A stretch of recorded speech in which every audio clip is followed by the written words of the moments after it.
like these people are, or at least the way they appear. You have blinders on, which is why you always come up with the justification. And, conservatives can fall into this trap as well. There's no doubt. And I think a conservative generally has been more willing, at least nowadays, to acknowledge that maybe an idea doesn't work, and then they walk it back a little bit. And sometimes they're wrong in walking it back. A perfect example is legalizing weed, right? I mean, that was an issue that conservatives said, no, we can never do it. And then they said, okay, maybe we can, because obviously the criminalization isn't working for a variety of reasons. It's putting records for people who don't need it. It's their body, their choice kind of thing. Why is the government getting... Like, you can come up with all these different ideas. And they walked that back, and then all of a sudden, bam, weed culture hit. It was, for the most part, a total failure and a nightmare and also unhealthy. But at least they said, ideologically, here's my bar, and we've crossed it. We've crossed the line in the sand. Let's change our views. And it doesn't mean you can't go back, but I wish liberals would answer that question in big cities like this, because they're the ones who have all the power. In Seattle, they have all the power, but they don't seem to be all that thoughtful about why things fail. And in fairness, you can argue successfully that, yeah, sometimes something doesn't go far enough. Conservatives can make that argument on lots of things. This failed because we didn't go conservative. Okay, that's fair. But if that's always your response, that's the problem. Let's find out what else is trending. Oh, no, he wasn't ready. After saying how good of a producer he was. What's trending? Celebrity news. So our friend, Sydney Sweeney, I say she's a friend because it's like I know her. She's a local. You're on first name basis? Yeah. I call her Sweens, if I'm being honest, but you don't need to know that. She, of course, made news, the Spokane native, for being in that American Eagles jeans ad where she's very seductively putting on and wearing a pair of jeans, and the joke of her looking good in jeans is because of the good jeans. Okay, we got it. Double entendre. Yeah. The left decided to pretend that this was some sort of white supremacist attack, and it's in poor taste. How could you say something like that nowadays? What does that mean? She's pretty, and she does objectively have good genes. But are you saying that about the whole white race? No, there are plenty of ugly white people. We're saying about Sydney Sweeney. Goebbels might have well written this ad. It's just like, come on, man. Now, I haven't heard her do... White people shouldn't joke about genetic superiority. Like, that was kind of like the criticism, broadly speaking. And since you are talking about this, I just wanted to give you an opportunity to talk about that specifically. I think that when I have an issue that I want to speak about, people will hear. Oh, I love that answer so much. I love it so much because it tells you exactly what she thinks without having to say it, which gives some plausible deniability that she's not getting involved. Because her response there is, you can go pound sand. I care less what you think, dummies. I totally stand by this ad. 100%. Get out of my face. She's basically saying that without saying it. Even the way that she asked the questions, I would just like to give you the opportunity. Yeah, I'm giving you a chance to respond that you're a white supremacist. It's a question that should be asked. It's a fair question. Like, I would ask that question. I wouldn't ask it in that way. But it is a reasonable question to ask, like, what are your feelings on this? I probably wouldn't have started with that. I would have said at the beginning, like, when this became some sort of controversy, and I would have said a contrived controversy, what went through your head? Like, did you ever think that something so simple like this brilliant ad, which has not only reinvigorated American Eagle, but financially was a huge boon to the stock, did you ever think it could get to this point? Was there any point that you thought, that this would truly become some sort of controversy? That's more interesting than, I'll give you the opportunity to speak. She's like, yeah, I'm good. But it's still a rejection of the people who made it into a big deal. And I recall folks on the left trying to claim no one is saying this is a controversial woke thing. You're just making up a cancel culture argument where none exists. No, people were actually talking about this on the radical left. The average person saw what they were saying and rejected it. And I think that's really what harmed folks on the left the most, hurt their feelings the most, was they pretended to be outraged by this and no one was outraged. But I'm pretending to be outraged. Get outraged with me. Nah, I'm good. I think it was related to them just trying to flex their power, the power that they thought they had. Yeah, and they have power when you give them power. They don't have power when you don't give them power. That's how all of this usually works, right? You could give in.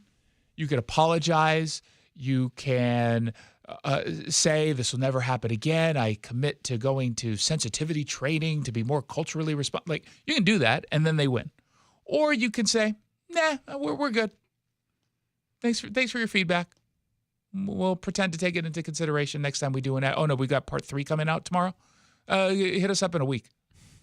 You can do that, and then you take away all the power. All the power, unless you've done something truly wrong. Mm-hmm. If you've done nothing wrong, there's no reason to give that kind of power to lunatics who will never be happy.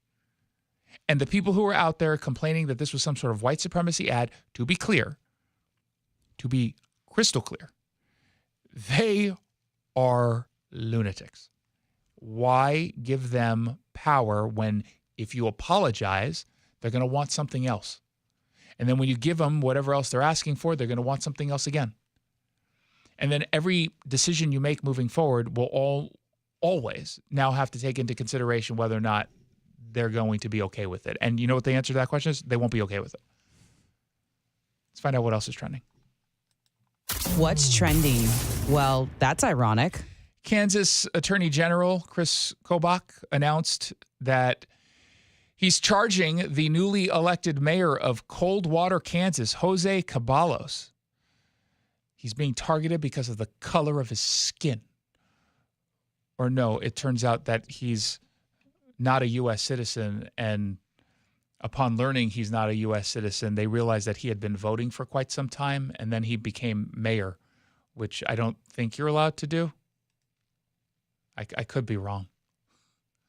I'm sure some local left-wing judge will say, oh, no, nothing bad here. This guy's apparently a citizen of Mexico. Mediaite write, his application for citizenship in February raised questions about whether he could legally hold his current office.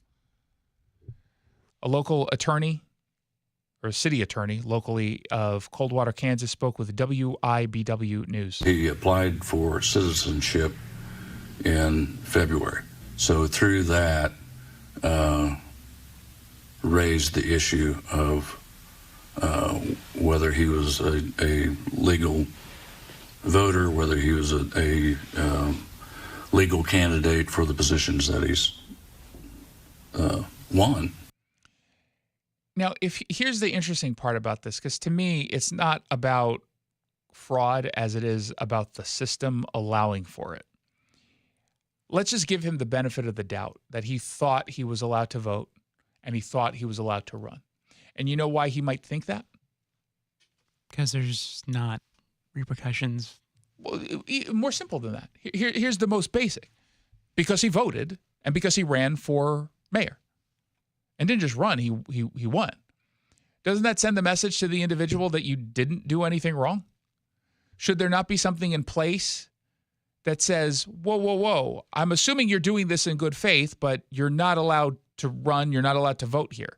Doesn't that make more sense? To me, it does. Do you know every single rule and regulation about absolutely every aspect of civic life? No, of course not. We're not expected to. But we do expect that there might be some rules. You get in line to go on a ride, and it has a height requirement, but there's no sign anywhere. To you, it's just like, oh, look at that cool ride. And so you get in line, you wait in line, you get on.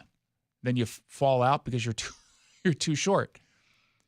What would give you the impression that you were not allowed to go on that ride if there's no signage somewhere, or a guy or woman at the front line saying, hold on, stand next to this sign here so we can humiliate you in public and call you short and kick you out of line, even though we probably should have had this sign at the start of the line or the end of the line. You know what I mean? How are they supposed to know? Just assuming benefit of the doubt. Now, I don't know if that's the case. I do think that if you're running for office, you should probably know you need to be a citizen of the country in which you seek office. But the voting part, I almost give them a pass. The system is what's broken. And remember, we're told this never happens, by the way. Mm-hmm. I mean, that's what Washington State is pretending. None of this happens here. Harmeet Dillon's all like, yeah, well, we're going to double check. You're shaking people's trust in our sacred institutions. It's true, though. It really is. And while I doubt this happens all that often, it clearly doesn't happen all that often as far as someone running for office and then winning, having, not been a U.S. citizen. But that it happens at all gives people a certain impression about the system itself. And we're going to say it shakes confidence just a little bit, just a little bit. Just saying. You know what shakes confidence in buying used vehicles? When you look at the average financing rate at 11.87%, you puke a little bit after that and say, what? Doesn't have to be that way if you go to the Sunset Auto family, because they're offering you less than half the average rate and no payments for 90 days on all qualifying vehicles 2015 and newer, because you just get more at Sunset. And people do like that. SunsetAutoFamily.com. When we come back, we're going to dive into the big local, and we start out of Redmond. We've got an update on why they're getting rid of their flock camera system. This hour brought to you by the Northwest Safe Company, nwsafe.com. Time for today's edition of Growing Your Wealth, presented by Madrona Financial. Here's Brian Evans. There's a concept out there called step up in basis, and a lot of people are confused by what it means. I wanted to touch on that. When you inherit money, you often get what's called a step up in basis. And all that means is, let's say that you inherited a house or stocks or something of that nature, and there was a big gain in there. Let's say that you inherited some stocks and they paid $1,000 for Microsoft, and now it's worth $100,000. Had they sold it during their lifetime, they would have paid a capital gain on the $99,000 gain. When you inherit it, when somebody passes away, there's a step up in basis. And what that means is that the new cost basis is no longer $1,000. It's going to be the fair market value on the date of death. So if on the date of death, those shares were worth $100,000, it's as if the person inheriting those stocks paid $100,000 for them. So when they sell them, let's say it goes up a little bit more, $102,000. They sell it for $102,000. They only have a $2,000 capital gain to pay tax on instead of the $99,000 that they would have had it been sold before the date of death. So when it comes to step up in basis, we don't have to pay income tax on all of the gains of inherited assets unless the inherited asset is from a retirement account.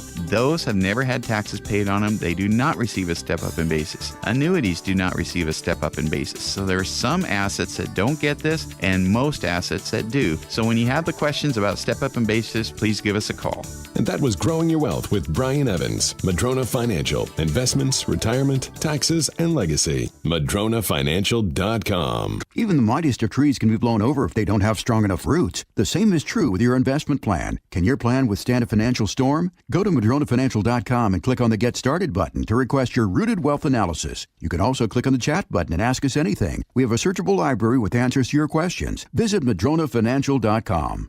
Hey, it's Jason Rantz. We had storm season kick off with an estimated 300,000 Western Washington residents losing power during a windstorm that wasn't even all that powerful. Imagine what happens when we actually get hit with the storms that we're expecting. Bam, you lose power. It's not just inconvenient. It could also lead to a medical emergency. Some of you have parents, or maybe yourself, grandparents even, who need access to power for medical equipment. Others don't want to be left without heat when it gets really cold.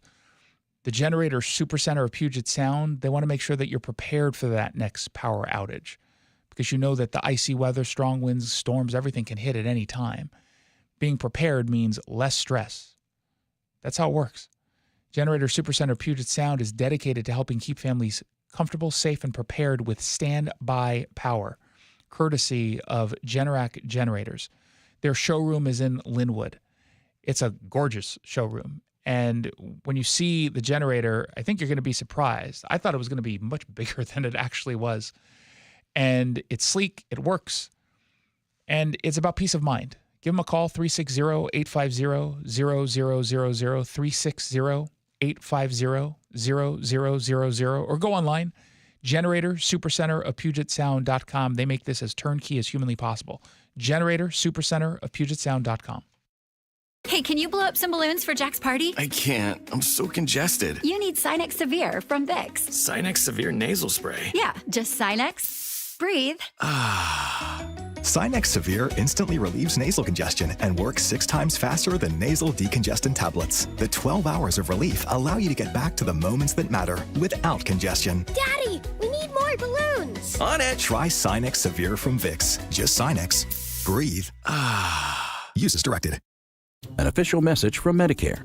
Medicare plans change from one year to the next. And this year, it's important for you to review your current coverage and compare all your options during Medicare open enrollment. Compare health plans, drug coverage, and costs. See if you can save some money, and don't forget to make sure your drugs are covered. Open enrollment ends December 7th. Visit Medicare.gov or call 1-800-MEDICARE. Paid for by the U.S. Department of Health and Human Services. Yelm, Tacoma, Bremerton, Bothell, This is the Big Local on the Jason Rantz Show. Redmond, Sumner, Kent. Stories about you, not about Seattle. Hey, look at that, 4:30 on a weekday afternoon. That means it's time for the Big Local, brought to you by The Dana Show, hosted by Dana Lash. Weekdays, 9 to noon, right here on Seattle Red, 770 AM, seattlered.com. This is the part of the show where we completely ignore stories coming out of Seattle and instead focus all of our attention on the communities you live in and care about most. We start in the city of Kent with an update from Kash Patel. He doesn't normally talk about the city of Kent. In fact, I would gather he doesn't know where Kent is. He did just find out. A 19-year-old from Kent was arrested in connection with the alleged foiled Halloween terrorist attack in Michigan last week. Saeed Ali Mira is the 6th person arrested in connection with this alleged planned attack. This according to Kash Patel, who put the information out on X.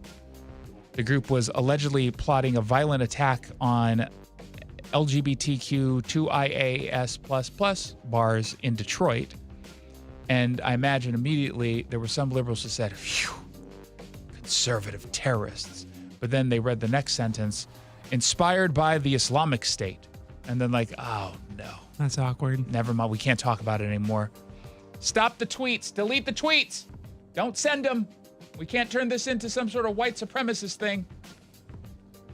FBI Seattle just put out a statement commending the outstanding work by FBI Seattle and other field offices across the country. This is alarming. This is alarming. And to have so many people arrested here, I recall, and I think everyone else does too, the claims from folks on the left about how if you put Kash Patel in charge of the FBI, we're going to be extremely vulnerable to terrorist attacks, that he's incompetent, he doesn't know what he's doing, and not only do you have Kash, you have Dan Bongino. He's a radio talk show host. No experience in law enforcement, except for all the law experience he had. That's what they claimed, and yet it seems like the FBI has been knocking it out of the park since Kash Patel took office, right? Took over. Seems like they're actually doing really well. It seems to me that the people wanted to make all of these claims intentionally. Fear-mongering to try to criticize Kash before he even took the job. But he's doing a really outstanding job, as is Alina Habba, the acting U.S. attorney for the District of New Jersey. Along with other co-conspirators, used encrypted messaging applications to plan travel to Turkey and then to Syria to join ISIS as fighters. That's, alarming, is it not? They actually wanted to go to Turkey? In their communications, they discussed detailed travel plans, physical training, weapons including firearms and IEDs, and methods to avoid law enforcement detection. If I'm Democrats right now, I'm saying, actually, we closed the government because we didn't want them getting on a plane and getting to Syria or Turkey. So we actually did this, not Kash Patel. Now, we would, of course, all see through it. But hey, there you go. Speaking of Halloween terror, I don't know how this story was not picked up until today, but a man was run over by people stealing candy on Halloween in Everett. His name is Chris Bender, and he's now recovering. After talking with King 5, he fell back into a coma. King 5's the worst. Why did I agree to that interview? No, he's fine, thankfully. They say he spent weeks decorating his Everett home for Halloween. But this year's Halloween ended in horror. That's the local television for you. Just before 10 p.m., he was run over by a truck full of people who had been terrorizing the residential neighborhood, stealing candy, egging homes, and driving recklessly past trick-or-treaters. Now, Chris Bender, the suspect, thinks the suspects are teens and that they hit him on purpose. We go out of our way and spend a month and a half before Halloween setting up, and it's for our community. I'm glad he's okay. Is it possible that you don't spend a month and a half on something so frivolous? I know he means well. I know. And I am the fun police. But that's excessive, is it not? That's a little excessive. Yeah, especially to me, Halloween's like a secondary holiday. It's not. So for the sake of argument, assume it's not the case. Okay, that it's an extremely meaningful holiday. And put it on par with the meaning of Christmas. Christmas is like several weeks long of celebration. Yeah. Right? What's the dinner you do every night for whatever that thing is called? Well, there's the Feast of the Epiphany. That's what I meant, the Epiphany. Like you there's traditions that Halloween is one night. It's one night of festivities, and they try to bring it for a full week because you put the decorations up. Okay, a month though. I woke up to one of my good friends. Oh, this poor guy. He had me in a bear hug, so I couldn't move. Apparently he had a broken leg, broken rib, a head gash, and a concussion. And kudos, he's clearly well loved in the neighborhood. He probably is the kind of guy who gives full-size candy bars. King size, yeah. Yeah, which actually is unhealthy and killing people. But he probably gives out Charleston Chews. Oh, we got to give a shout-out on that. Remind me. But he said the neighborhood kids left him get well cards. And I'm going to say the parents didn't force them into doing it. Dear Chris, oh, I heard what happened. I am so sorry. I really hope you feel better really soon. P.S. I always roll late by your house. You can tell a kid actually wrote that because the S was backwards. Yeah. And it was written in crayon. That's good parenting, though. That really is great parenting. Because that's the kind of message that you write. Even if it was prompted to say, hey, why don't you write Mr. Bender a card? You can tell that that's a message that came from the kid, him or herself. And that's great parenting. And that's a good kid. Like every good kid, Duncan would never do that. Duncan tried to push me down a flight of stairs the other day. And thank you for mentioning the Charleston Chew. I forgot to say, I believe her name was Jessica, and I apologize if I forgot. Last week I said that my favorite Halloween candy is Charleston Chew, the best candy. You don't really see it in stores. I had never heard of it. Yeah, and it's not really a contemporary. You can still get it, obviously, but it's not a contemporary candy that people talk about. And I'm assuming it's bigger in places not the Pacific Northwest. Like Charleston. Or like Charleston. Actually, they banned it. They didn't like to be associated with the nougat. And after we talked about it, she went on Amazon. She somewhat creepily found out our location here, which is, I'm kidding. But she bought us a huge package of Charleston Chews and her book that she published, which I posted about on our social media if you want to check it out. So thank you for all the Charleston Chew. Now, there is some irony in that I will not eat Charleston Chews because I don't eat candy or sugar, and I'm eating like a super, super, super clean, healthy diet. But I did hand it out to people strategically in cases of people I like or people I want to think I like. I handed it out, and I will, ask for favors in the future. Like, hey, remember when I got you that Charleston shoe? Well, how about I get a raise? I'm going to eventually do that. And that's all thanks to this wonderful listener. Then I immediately thought to myself, you know what I should have also said? I love to drive BMWs. I love M5 sedans.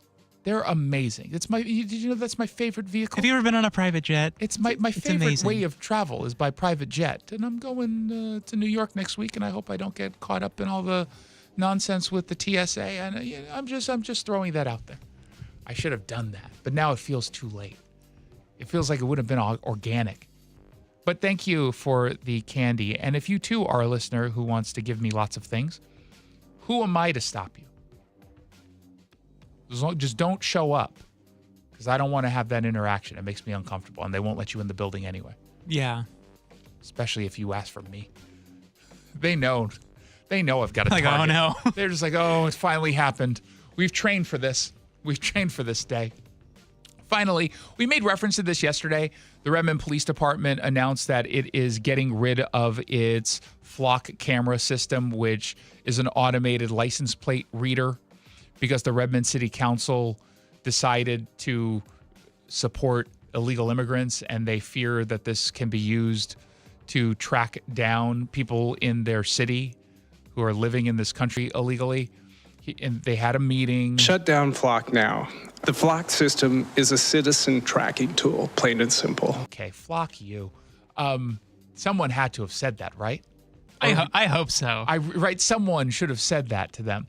Chief Darrell Lowe pointed out, this data has not been used by any other law enforcement agencies. Was any of the data from our systems used in these contacts? Absolutely not. None of our data has been received by any outside entity. As I understand it, it's not as simple as flipping a switch, but I can put the things in motion to shut the cameras off.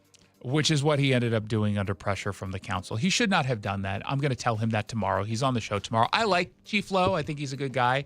He's been on the show before. We've talked about, ironically, the importance of using different technologies to go after the bad guys because it's safer for everyone involved. And to make this decision under political pressure doesn't seem to be the right move to me.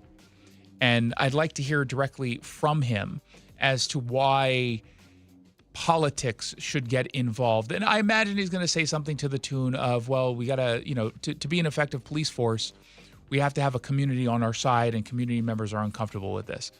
Well, I'm sure community members are uncomfortable with certain things that you're not going to get rid of. There are lots of people who don't like you having a gun. You're not going to get rid of a gun, of course, nor should you. So why specifically allow politics to get involved here? And, I don't think he's going to have a good answer to that. What if he's listening? He's like, great. He's like, crap. I need a new answer. Even better. The question I'm going to ask you. I need a new answer. And like I said, I like Darrell Lowe. And I don't even necessarily blame him for this. He's in a really tough spot as the police chief when you've got the council and the mayor coming down on you for this. Like, I get that. But aren't you just telling people all they have to do is scream in an unhinged way, in an ignorant way about stuff they don't like, and then you'll just have to give in? Or just when it comes to immigration issues? 1-800-465-8770 for your text. Our local tax expert and advocate, Greg Nunn, understands the pressure that comes from owing money to the IRS, and he doesn't want that pressure to build. So call Nunn Better Tax Resolution. From stress to success with IRS Solutions. Google NUNN, Nunn Better Tax Resolution. When we come back, you pick the news. Story number 1. A Vogue op-ed stirs debate after calling boyfriends embarrassing and saying dating now feels Republican. Of course, Vogue. Teen Vogue. Or story number 2, experts reveal the exact bedtime that could prevent late-night second wind insomnia. I know what they're talking about. They're 100% wrong, and people are dumb for following this woman's advice. If you want to go over that, we can go over it. You decide. 1-800-465-8770. You're listening to The Jason Rantz Show. I'm Ed Evans, CEO of Consumer Cellular. Ever wonder why Big Wireless wants you on an unlimited plan? They probably want you to cover the cost of those 20-somethings using all that data every month. But most people 50 and up like me only use 12 gigs or less. Don't get bamboozled by Big Wireless. Switch to Consumer Cellular. Our plans start at just $20, and we use the same towers as the big guys. Join the millions who choose something better, because if you're not using all that data, you're probably getting used. Call 1-888-FREEDOM, visit consumercellular.com/facts or a store near you. Plans include $5 credit for auto pay and e-billing. See site for additional facts. Ready to order? Yes. We're earning unlimited 3% cash back on dining and entertainment with the Capital One Saver Card. So let's just get one of everything. Everything? Fire everything. The Capital One Saver Card is at table 27, and they're earning unlimited 3% cash back. Yes, Chef! This is so nice. Had a feeling you'd want 3% cash back on dessert. Ooh, tiramisu. Earn unlimited 3% cash back on dining and entertainment with the Capital One Saver Card. Capital One, what's in your wallet? Terms apply. See CapitalOne.com for details. Hey, it's Jason Rantz here for the Washington Center for Sleep. If you wake up after 8 hours of sleep feeling like you didn't sleep at all, there's something going on that Dr. Nick Kugler can most likely help you determine what's going on and the best course of action. I say that confidently because that's what he did with me. You might be snoring and it's stopping you from getting deep sleep. Deep sleep is incredibly important.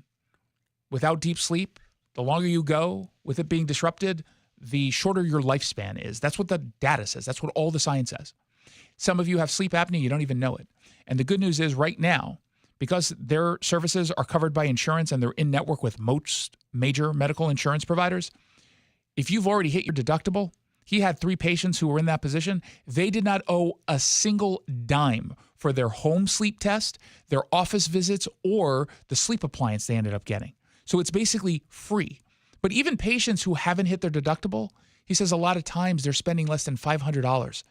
This is something that can change your life. Make your appointment online at wasleep.com, wasleep.com. You're losing your hair and you simply need a solution that works. Saving money thing?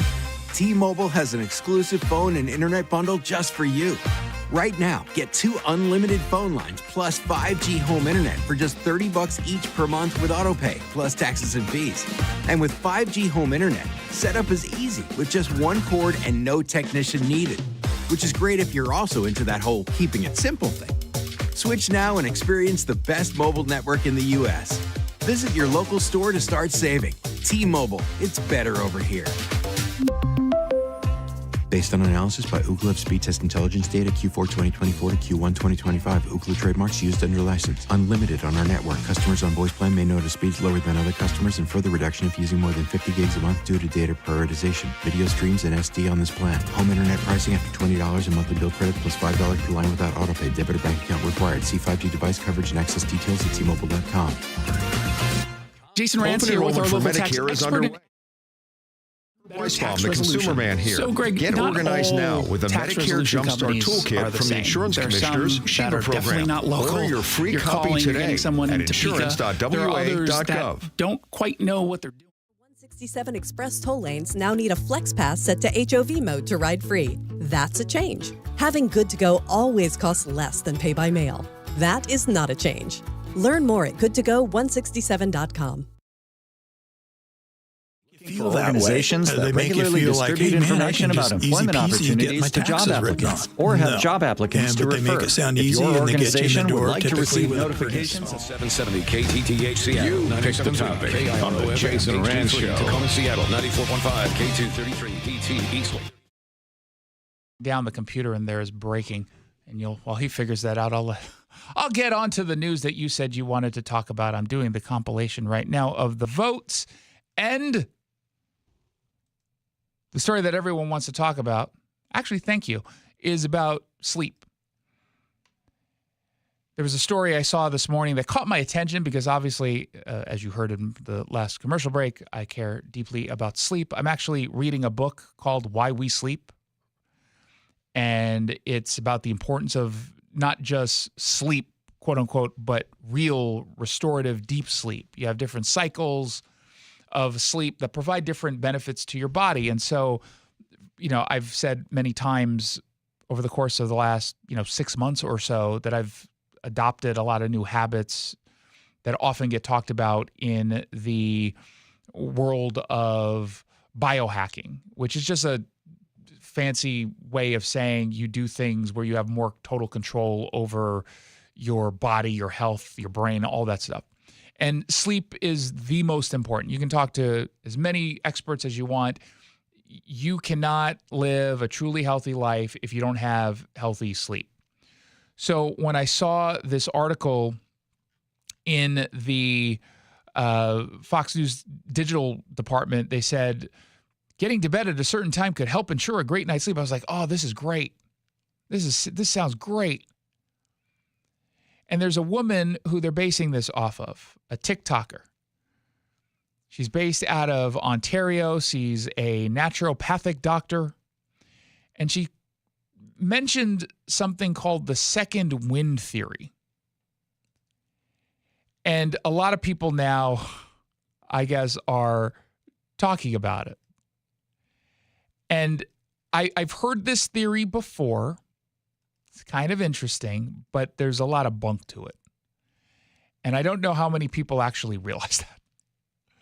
What she argues is that if you go to bed between 11 p.m. and 1 a.m., you are doing a disservice to your hormones.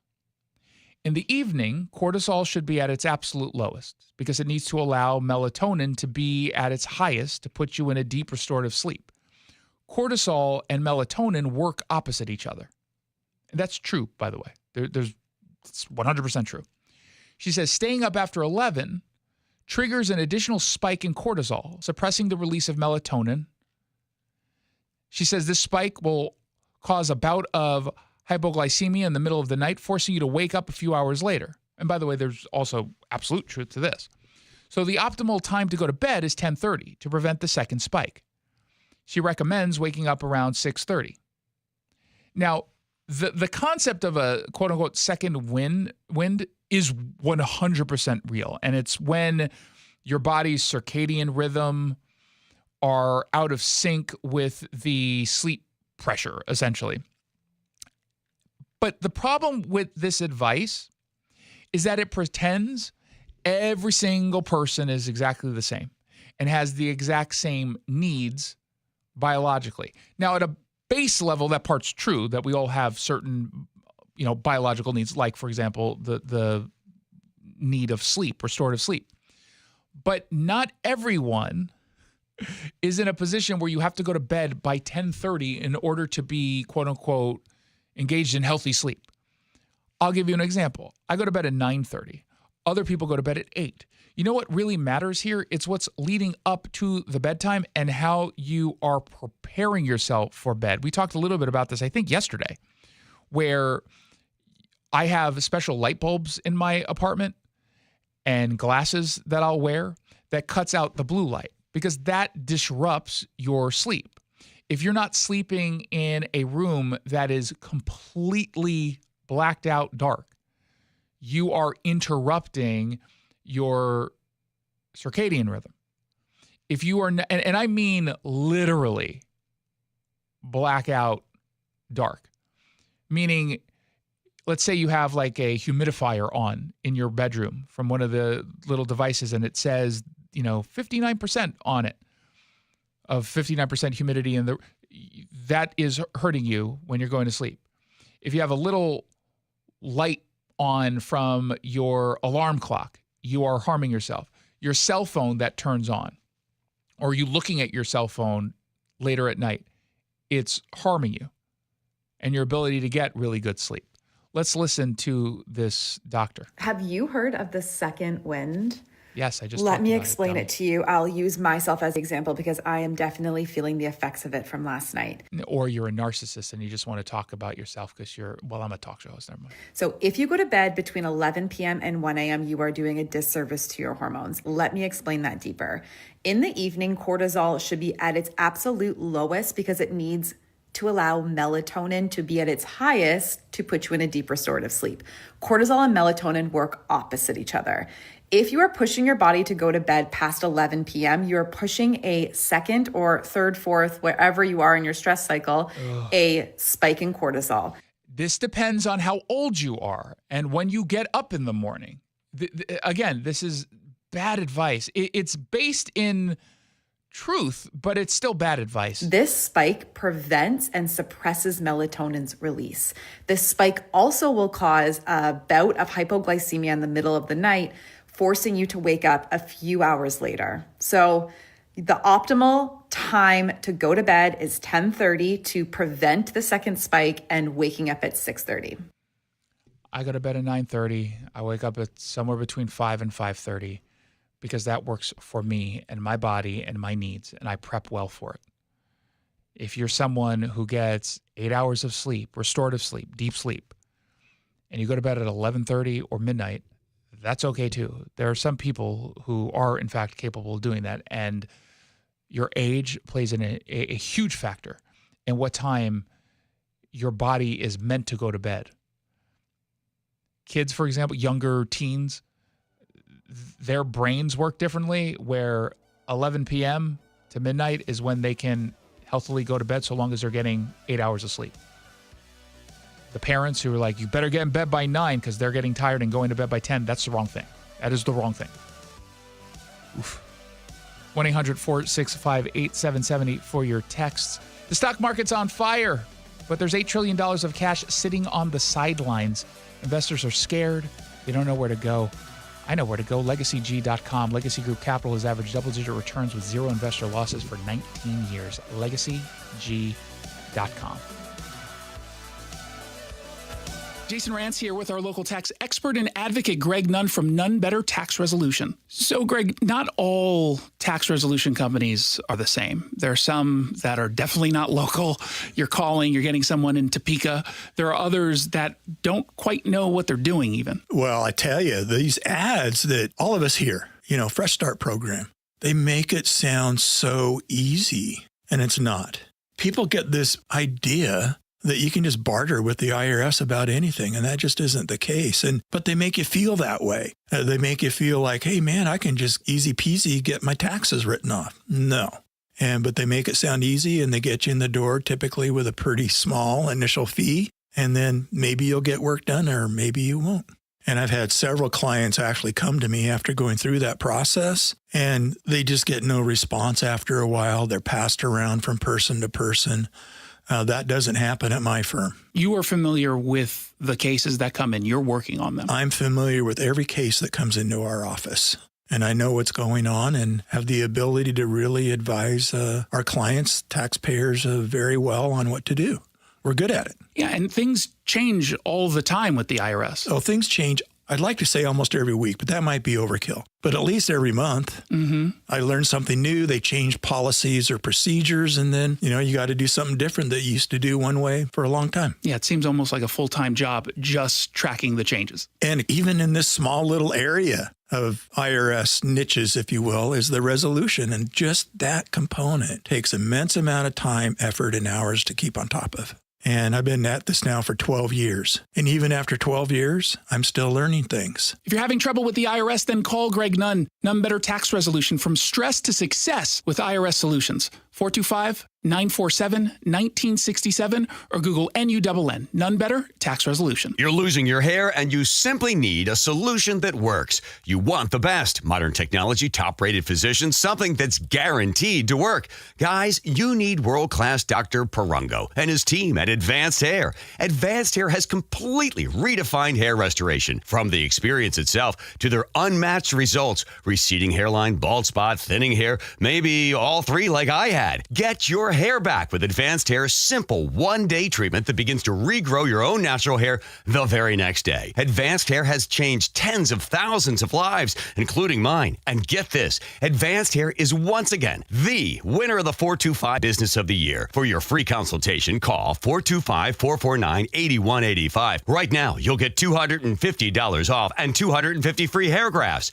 Refine your hairline with the team that redefined hair restoration. That's 425-449-8185. Or for the before and afters, visit advancedhair.com. Seattle Red on 770 KTTH Seattle, 97.3 KIRO FM, HD3 Tacoma Seattle, 94.5 K233 DT Eastlake, 33 BU Seattle.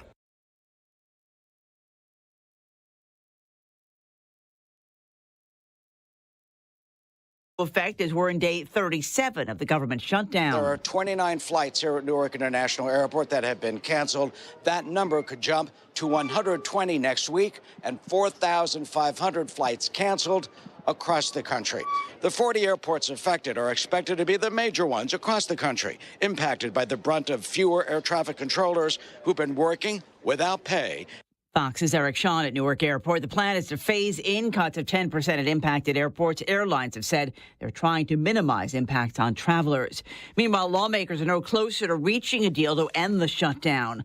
Authorities in Kentucky now say at least 13 people were killed when a UPS cargo plane lost its engine and crashed at the Louisville airport Tuesday afternoon. That aircraft just started flying again a few weeks ago after being grounded for more than 6 weeks. FAA records that were obtained by the Wall Street Journal indicate that was to repair cracks in the plane's fuel tank.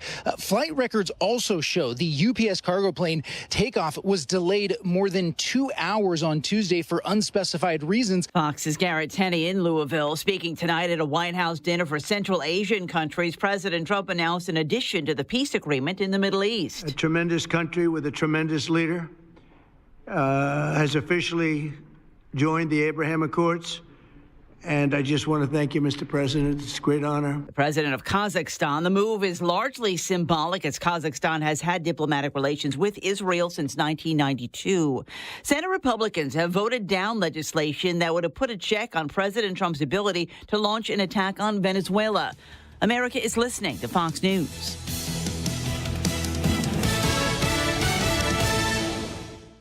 eBay has reinvented vehicle buying. From click to curb, everything's covered. Ever try to buy a car online and end up in a parking lot with a stranger and some blind trust? That era is over. Now with Secure Purchase, eBay isn't just where you find your car. It's where you buy it, start to finish. Title, financing, registration, delivery, it's all built in. This is the modern way to buy your next ride on eBay. eBay. Things people love. Secure Purchase is powered by Caramel Dealer Services, LLC, an eBay subsidiary. An official message from Medicare. Medicare plans change from one year to the next. And this year, it's important for you to review your current coverage and compare all your options during Medicare open enrollment.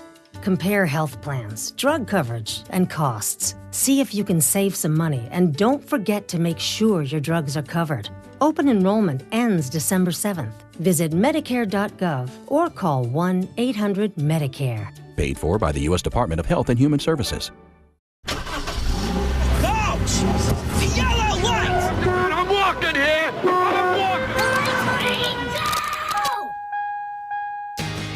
Good afternoon and welcome to the Jason Rantz Show. We are here live on Seattle Red, 770 AM. We are streaming live at seattlered.com. Saul Spady stops by to help us figure out the direction of Seattle now that it's, well, headed south. I guess that is the direction, but what do we do about it? We'll get into that, but first, truly troubling comment made at a Redmond City Council meeting in the last week. That's what's trending. What's trending? Woke madness. This is worse than woke madness. That's the thing. This isn't just about being woke. It's about being dangerous. We've obviously heard a lot of rhetoric that has called for violence or inspired violence against ICE agents. And I think we've got one of those situations in the city of Redmond, courtesy of Councilmember Angie Nueva Camina, who appeared to endorse literally fighting back against ICE agents. And it was a comment that even left the city's police chief uneasy, Darrell Lowe, and he's going to be on the show tomorrow. But I'm going to play the full context of the comments, but I want to give you the context in which the comments were made. We've told you this week about multiple ICE arrests around the city, at the Bear Creek Shopping Center, at the Home Depot. And according to Chief Darrell Lowe, officers confirmed that the agents were in fact federal officers, and that was the extent of the involvement of Redmond PD because they're not supposed to get involved. But that was not okay, it appears, to Councilmember Nueva Camina, who wanted to know whether or not the Redmond PD could intervene, I guess, to stop the arrests.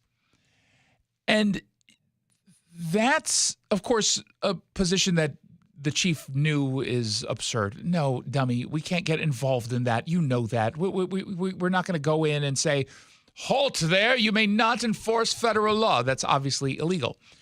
But in that context, I want you to listen to what she said. It's kind of hard for me in all of this to completely understand if she intentionally wanted to inspire violence or was actually promoting it. And I wanted desperately to give her the benefit of the doubt because I don't want to have to deal with this kind of it's legitimately scary. Which is why I'm giving you the full context. So this is how it starts. Council Vice President Forsyth. Thank you. Given the events that occurred today, I would request that the police chief come up and share what he can of the ICE in Redmond topic. Okay, so we all understand this started off reasonable, right? It's totally reasonable. And like I said, we were told about, can you intervene? They brought up whether or not the city could go ahead and ban face coverings. I don't believe a local jurisdiction has the authority to mandate policy, protocol, or procedure for a federal agency. I can share again with this council and the community that myself and a number of other chiefs from the east side did meet with supervisory agents from Homeland Security. Just real briefly, Department of Homeland Security is the... And then it goes, so do we get just like the general tenor? Can we say that there was nothing tense about any of this? It was just kind of give or take. Here's some questions I have. The council clearly had a side, and the chief was not getting political in any direction. I just want to play that audio there just to set the stage here, because I really was kind of shocked. And again, he was asked whether or not something can be done. Here's now the objectionable stuff. So just very directly and very plainly. So while your department will not do anything to cooperate with ICE, there's also nothing that your department can do to intervene. Correct. They are operating under federal law and federal authority, and federal law and authority supersedes that of a local jurisdiction. So we would not be able to interfere or intervene in their particular operations. Now, we've seen in other communities where it's been the community then taking it upon themselves to essentially fight back against ICE in their communities. So basically what we're letting our community know is, hey, from a city perspective, we really can't do anything, and it's upon you then to stand up and fight back against ICE in our communities. If that was the end of this, okay, I would take a simple position. She's clearly not talking about physical fighting. We've used this line, fight back. It's political.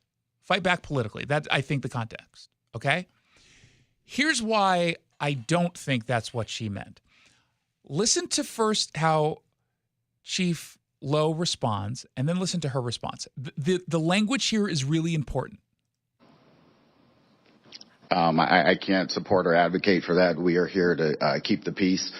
Individuals have a right to, I'll say, conduct themselves in the manner they see fit, but we cannot support or advocate for, I'll say, violence or, fighting against federal agents. Our role is to keep the peace.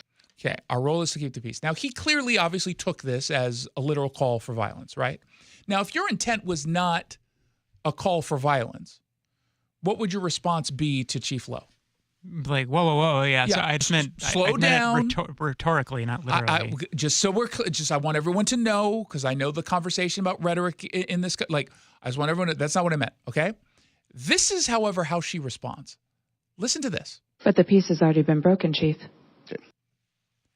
That's it. I'm here to keep the peace, but the peace has already been broken. Oh.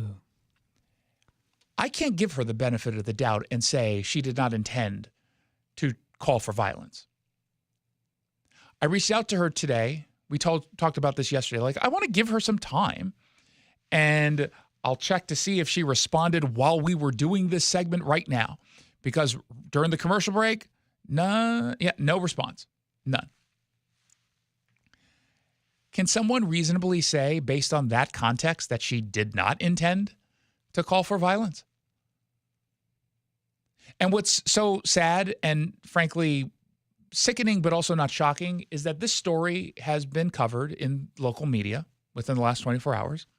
They've covered this issue and they covered this meeting. I saw, we had audio today from, what was it, King 5, I think, or maybe yesterday, whatever, Como, one of the stations. We played audio today from this meeting.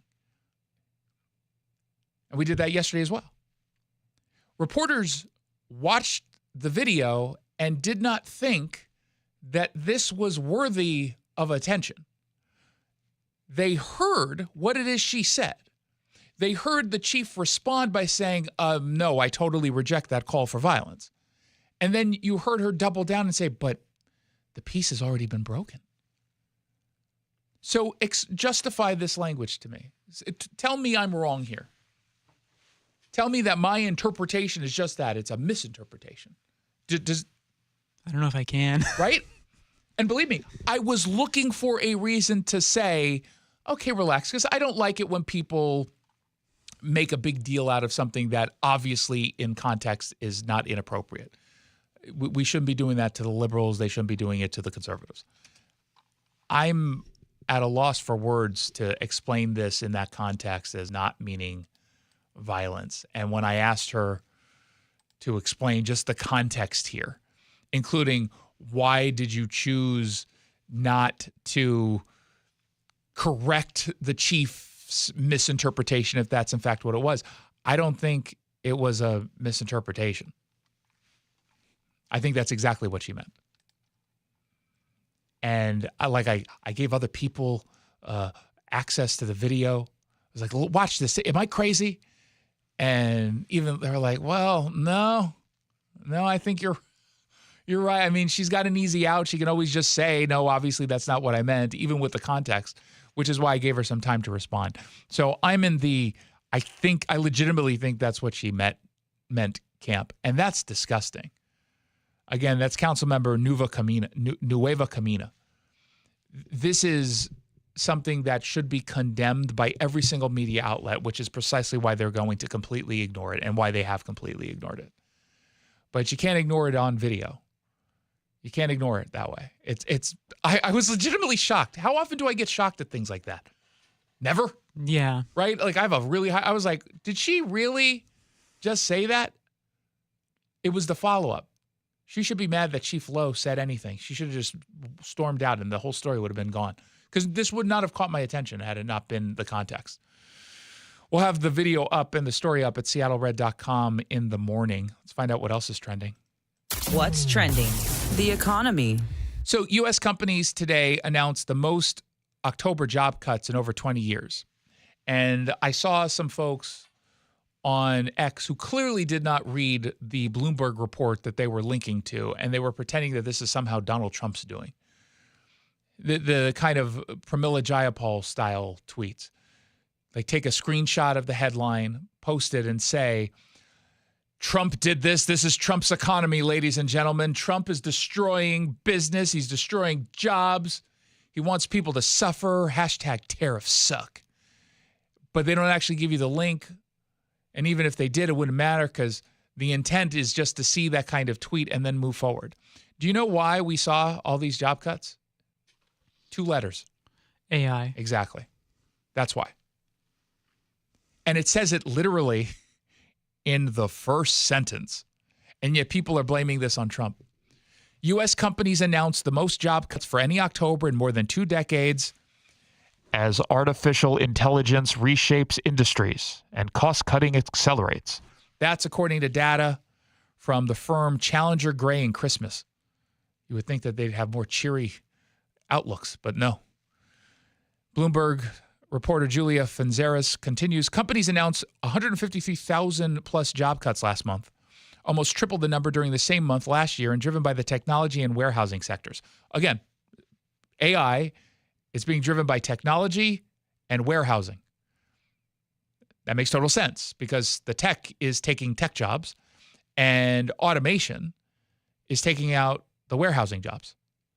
They say it's the most for any October since 2003, when the advent of cell phones was similarly disruptive.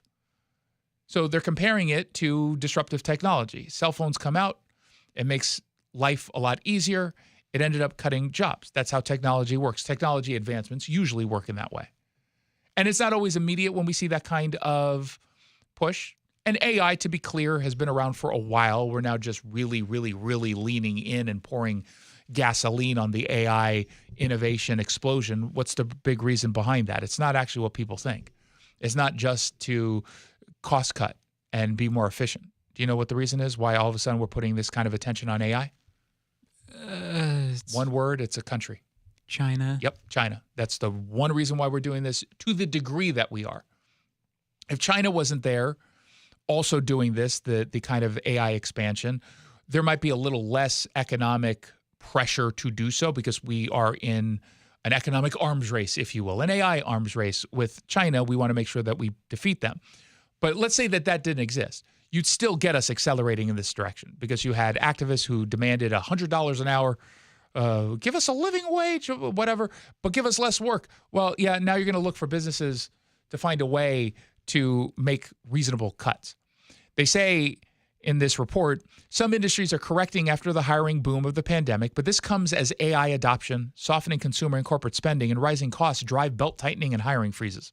Those laid off now are finding it harder to quickly secure new roles, which could further loosen the labor market. And this is why we said earlier this week that Amazon losing a bunch of jobs, Starbucks seeing a bunch of cuts, Microsoft cuts, all of it, including Starbucks, is driven by the underlying reasons in this report. And it's going to deeply impact this housing market, both from a rental perspective, but also from a home sale perspective.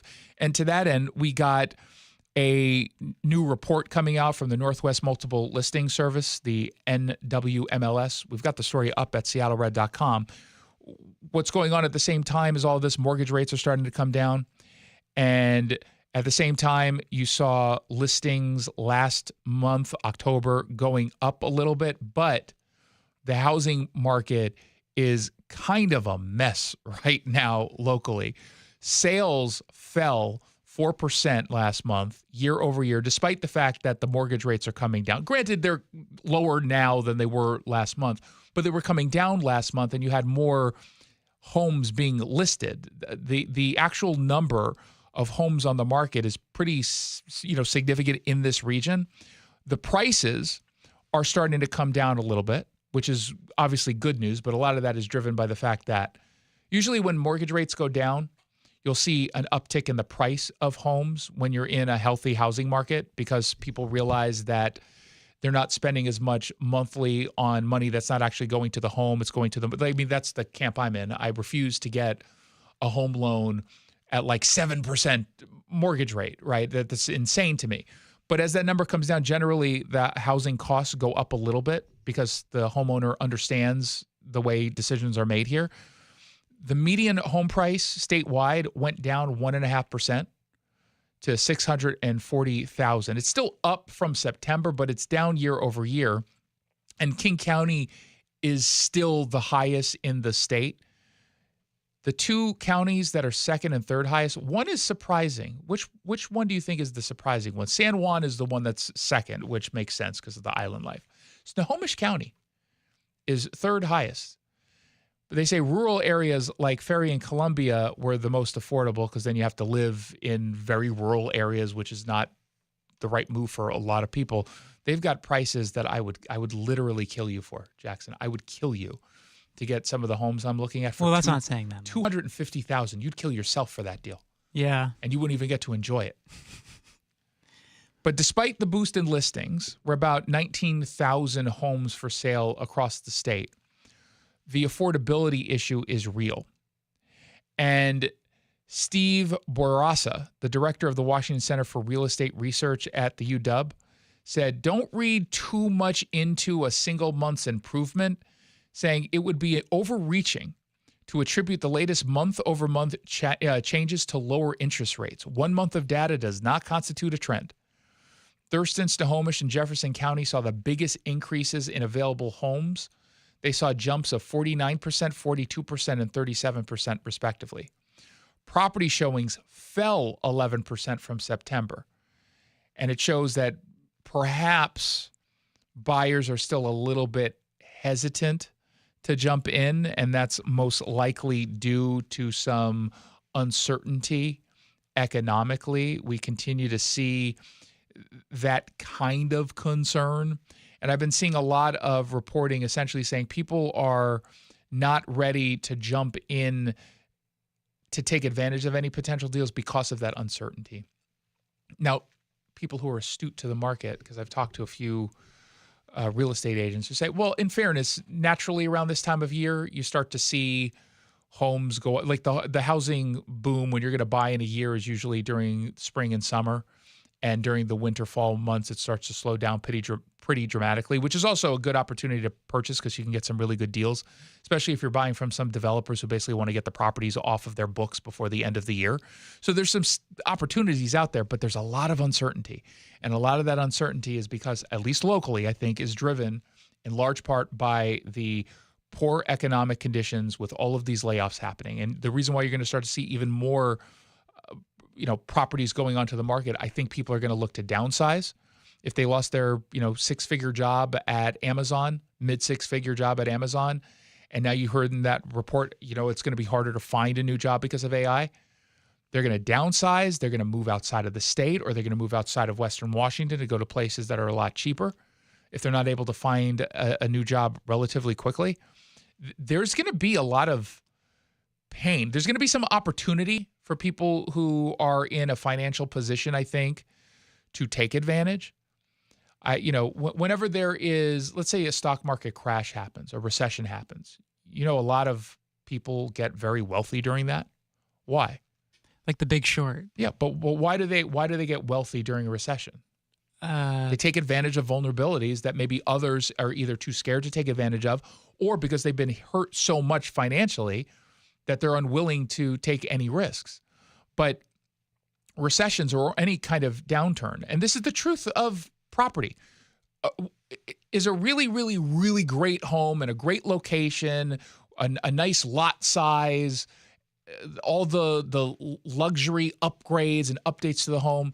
Is that a worse home during an economic downturn? No. It's still a great home. It's still in a great location. The location doesn't change. The economics of people change, but the home itself is really good. But does it still get priced the same way as if the economy were booming, or does it lose the value to the owner, looking around, saying, I'm not going to be able to sell this at $850,000. It's worth $850 easily. And a year ago, I'd probably get even more than that. But I definitely can't do that now. It's still the same home. I still need to sell. I've got another home I already purchased, or I'm looking to move because I got a new job in Austin. So what do you end up doing? You end up dropping the price. And if you're already in a reasonably good position financially, you can take advantage of that in a heartbeat, right? You can jump on that the second it gets down to $750,000, or you negotiate it down even lower than that because there are fewer people that you're competing with. But the whole idea of being in an economic downturn and acknowledging it as such, most people aren't ready to handle that. We see story after story every single year. It's actually kind of maddening when you see stories. People are having higher credit card debt than ever before. People find themselves in so much debt unlike anything they've ever seen. People are unprepared with an emergency fund at all. In fact, they don't have an emergency fund at all. That's the scary part. It kind of came to light with all the SNAP stuff. It was like all these people, like, wow, none of these people have savings, Like, what's going on there? I mean, part of the whole SNAP system itself is broken, and we don't do nearly enough to allow people to save money, or they're choosing not to save while getting the supplement. If you're not able to afford the $200 and whatever in SNAP benefits, you need it desperately. Here's the $200. Could you not afford 50 and then hold on to that 50 and save it and have that grow slowly? Sure. But, depending on your circumstances, your emergency fund is going to be a little bit different per person. 1-800-465-8770 for your texts. Greg Nunn knows that some of you owe money to the IRS, and that is not great. He can help. Don't let the pressure build. Call Nunn Better Tax Resolution. From stress to success with IRS Solutions. Google NUNN, Nunn Better Tax Resolution. When we come back, Saul Spady stops by. We'll get an update on where the future lie as it relates to the progressives who just took a lot of positions of power. And of course, every Thursday we have a video update. It's brought to you by your local tax expert and advocate, Greg Nunn of Nunn Better Tax Resolution. Check out our social media channels. I'll explain the Mamdani problem that Democrats have. You're listening to The Jason Rantz Show. Dan owed an unbelievable amount of money to the IRS. I got behind on my taxes. It's a horrible feeling. He was in denial. And when I got those letters from the IRS, you wanted to act like they didn't exist. Finally, Dan turned to Optima Tax Relief, the leading tax resolution firm. A-plus rated by the Better Business Bureau, they've resolved over $1 billion for their clients. Optima got me a settlement with the IRS. These people are really people-friendly. It was every bit of a new lease on life for me. The fast action and the great results made Dan's head spin. I felt like I was in a dream, but it's real, and I have paperwork to prove it. They got the job done, and life is good. For tax help you can trust, call Optima now for a free consultation. If you're worried about what's going to happen with the IRS, stop worrying. Make the call now. Call 800-343-6460. 800-343-6460. 800-343-6460. Optima Tax Relief. Testimonial from an actual client. Some restrictions apply. For complete details, please visit OptimaTaxRelief.com. Hey, it's Jason Rantz here for the Sunset Auto family. They are about loyalty. That's how they built their business. That's how they built their reputation, being loyal to customers, being loyal to Seattle Red as advertisers. Every qualifying new and used vehicle that they sell comes with oil changes for life. They don't need to do that, but they're giving you up to 5 a year. That's going to save you thousands of dollars over the lifetime of your vehicle. They're going to give you warranty protection for life on their qualifying new and used vehicles. They don't need to do that. They're choosing to pay for that for you. They do that because the Sunset Auto family wants to protect you from having your warranty voided. And that when you're ready to trade in your car or truck, they're going to know it's in tip-top shape. Everyone benefits. Everyone benefits. It's not what you pay, it's what you get. And you just get more at Sunset. And people do like that.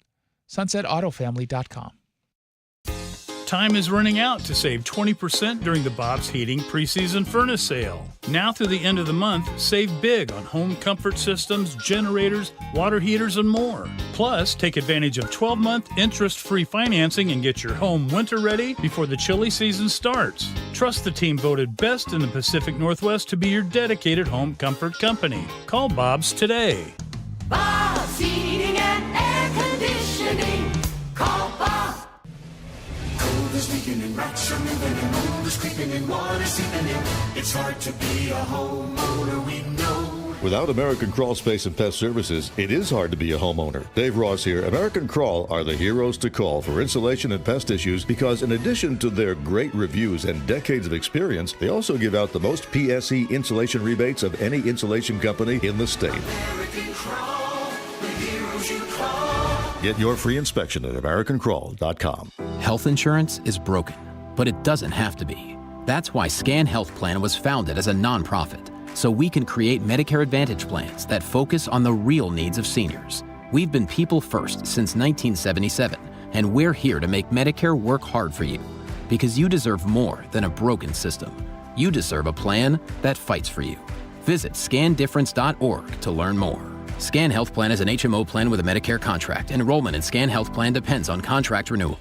Tune in to The Money Professor with Chris Longworth. Having some certainty about your plan is definitely going to give you all the advantages. Chris has the heart of an educator. A couple of different ways that you can develop a retirement income stream that is infallible, just simply not subject to the risk and loss of the marketplace. Tune into The Money Professor with Chris Longworth. Saturdays at 10 a.m. and Sundays at noon on AM 770 KTTH. The Jason Rantz Show. All right, let's break it down with Seattle radio host and author Jason Rantz. Jason, if I didn't know you, my first question would be, do you make these stories up? No, they accepted this proposal. I guess it's a measure of how much they really don't like Trump, isn't it? Long form. So as the election results continue to crawl in, there are obviously some races that we are certain how they're going to end. They've already been called, and progressives obviously had a really good election cycle as pretty much expected. Joining me in studio to discuss, Saul Spady, our former morning show host of Seattle Red. Thanks for stopping by. The council in Seattle went all progressive. We don't quite know where the mayor's race is going to go yet, but clearly progressives came out and moderates did not, or moderates were tricked into thinking progressives were moderates. I mean, it's great to be on the show as always, Jason. I wish we could have fast election results in our community, but they God come forbid. At a glacial pace. And but my main takeaway, and a lot of people disagree with me on this, but to a degree, the moderates had control over the Seattle City Council for a couple years. It was more complicated within the city council, so Sarah Nelson couldn't just pass her plan like Trump, but there was an expectation that she would improve the city, make it better, and institute a plan using her coalition. And I don't think she was able to execute that. I've talked to a lot of people who worked with her at City Hall, and it was hard to get things passed and legislation moving through. And that's what you see. Seattleites want to see action. And I think they're going to be switching out their city council and quite possibly their mayor at a continual rate until they see results. There is some irony in all of this because the process has been designed to be incredibly slow. I mean, there are jokes about the Seattle process. The King County process, Washington elections. I mean, thank goodness we are never actually in a tight presidential race, because I actually think America would lose their mind watching Washington get to day 20 of the counts. Who won? And America would be like, we lost. Why is Washington so bad at counting votes? But, really. We're slow, so slow. But we have to just kind of do our best to create trend lines, right? And I know you're going to be receiving one right before we talk about this. But with Bruce and Katie Wilson, we got that voter dump yesterday, but it's not really showing the late votes yet. And that distance hasn't closed. But the moment you get this next dump, you'll be able to make a decision and be able to talk about it. And that's so frustrating. So what do you make of Gurmai Zahalai, the next King County executive, versus Claudia Balducci, who was seen as the more moderate? In the context, sure, she's not really a moderate. Yeah, they're not that different, right? They really aren't, but I think she was perceived to be. And she completely ignored, and I mean completely ignored, talking to conservative audiences. Well, and conservatives love to write in Jason Rantz. They do. And that's actually, I don't know if you noticed, that was the highest write-in of any of the races, 1.5%, which almost would have closed the gap, not enough. But I tried to spend time meeting with her campaign, and I couldn't get a meeting. I'm not going to say I have a direct connection to Gurmai's campaign, but I have been told that they'll meet with me and we can talk about some of the things that I align with. And, I said this and so yesterday. he worked harder. He worked harder. You win because you work harder. Exactly. He got the endorsement of the Republican. Do you remember that? Derek Chartrand got his endorsement, and Claudia wouldn't meet with Derek because she was afraid.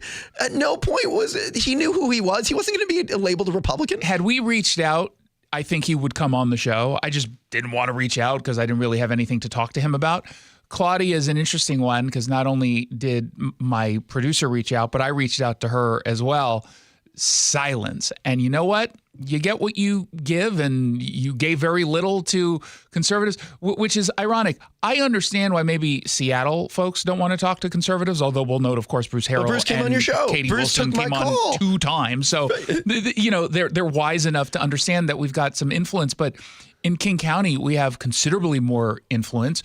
We have, again, shocking to maybe Claudia Balducci, there are conservatives who live in, say, I don't know, Bellevue or Kent or Issaquah or Renton, and that you want to pretend otherwise is just ludicrous. I tried to get her to push the public camping ban in unincorporated King County. It polled at 75%. I don't think Claudia loses if she pushes any type of logical legislation of substance. But this is what we're kind of witnessing. I think until we discover a new form of pro-growth Democrat, and I want to dive in. Like, you can see it. If you are run as a Republican who supports Trump, you get 20% in Seattle. That's Rachel Savage. If you run as a Republican who doesn't support Trump, you get 35%. That's Ann Davison. If you're a milquetoast Democrat, you get 42%. That's Sarah Nelson. And then if you're like, I guess Bruce was like, I'm going to tackle you.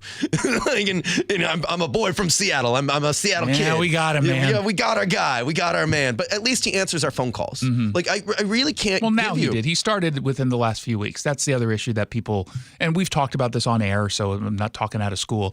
I mean, we were ignored, and frankly, his administration had people telling other agency spokespeople not to talk to us, not to respond. That was a mistake. The primary was a backlash to that. It is such a mistake to do that, and I do think, as much as I'm going to disagree with 99.9% of anything that comes from Katie Wilson, I do think that they're at least open to hearing from people with whom they disagree, and that is a sign of some good leadership. It might not lead to anything, but that's a promising sign. There are three things that go into winning an election. One is your partisanship, like your party alignment. Two is your politics. So like Mamdani, we can point out, he had this he won the Democrats, so he had a lead. His politics aren't good. Like, his solutions to help New York will not help New York. But then the last one, which people miss, and Trump has this in spades, AOC has this, Mamdani has it, it's personality. Bruce had a brand and a personality that became very clear down the stretch. He's the hometown kid, whereas Katie's brand and personality didn't come out. And I'll point this out. Did you see that Mamdani went to all the gay clubs across New York Saturday night, and he was like at Big Poppy's juice bar, and like they asked him what his walk-up song would be, and he said something. They're like, no, it's going to be Bad Bunny. But it was a cute moment, right? And he was there with his wife, and he did his little speech, and he had great personality. Where was Katie Wilson the Saturday night before the election? Was she hitting every big party around town? No, she can't even talk to people. Yeah, but you know what? Mamdani didn't need to do that. He chose to do that. I don't know if Katie needed to do that. And obviously, again, we'll see. Sure, but if she loses, every vote counts, and hard work makes a difference. I'm going to just Gurmai Zahalai worked harder than Claudia Balducci. But you don't think Katie Wilson worked hard? No. Why? She wouldn't meet, and this is so personal, but she wouldn't meet with me. Like, she wouldn't meet with the people that were on the fringes. And I want high density housing near the light rail, right? She wants high density housing. We should have been able, I want to have live music all across the city during the World Cup. She says she wants live music everywhere. We had things to align on. She didn't try to build that coalition. I don't know if I completely agree with that. Obviously, if she didn't want to meet with you, I'm assuming she didn't want to meet with. I'm the crying Mariners fan, Jason. I'm just saying. I mean, she met with us. She came on with us a couple of times, so it's not more like. Popular than me. But my point is, like, she did. It's not like she cut off everyone. Period. There's versus Claudia Balducci, who just appears to have done that. So I don't completely agree with that take, but I think Seattle is much different than New York, and Mamdani did things he didn't need to do, knowing he was going to win. He did it because I think he wanted to get over that 50%, threshold. So he wanted to win soundly. Yeah, so we can say I've got the majority of New Yorkers on my side. So different strategies, and frankly, this always felt like it was going to be a low turnout election. Don't know if that's going to be the case once we get all the numbers completely tabulated. But I think there's just different strategies. The problem, of course, Democrats now have is not going to be a Katie Wilson problem if she wins. It's a Mamdani problem because he won. And as much as Democrats don't want to have the conversation about the base of the party being socialist or very, very, very far to the left, that's the reality. And you can't become the mayor of the largest city in the country when you don't have a clear leader for the Democratic Party and not be seen as the face of the movement. I mean, if you can get your name out there and you can get the coverage that he has, similar to Trump. I mean, Trump's the face of the Republican Party because he owns the media cycle. And he's the president. But even before he was the president. Because he was the leader, because he was the candidate. I mean, he was not the leader of the party until he became the leader of the party. He was put in that position because he won the nomination. He obviously won the presidency. Mamdani is doing this in a field in which there's no clear presidential frontrunner for the Democrats right now. There's some people who want to believe that they are, Gavin Newsom, Kamala Harris, Pete Buttigieg, but no one looks at any of them and says, oh, that's the leader of the party, because they don't get anyone excited. But the base is excited, and Bernie the base and decides. AOC are the leaders of the Democrats in Mike Lear's But they're not running for Bernie is not the leader. AOC is going to run for president. Ideologically, I think she's going to run for Senate. But when she announces, okay, you can say that, right? I mean, but Mamdani is the one who just ran and won. And Mamdani and AOC, you can, I'll make the argument they have that similar they're both, policies. Yeah, they're the same person, ideologically speaking, and they've got the same brand, essentially. Okay, that doesn't make it any better for the Democrats. If those are your leaders, then the Democratic Party has no chance of winning national elections. Regional, local elections, absolutely they can win. But do you want to be on the side of the party that can win in urban centers on the coasts and then lose everything in between? Because you can keep control of the mayorships of certain cities or even the governorships.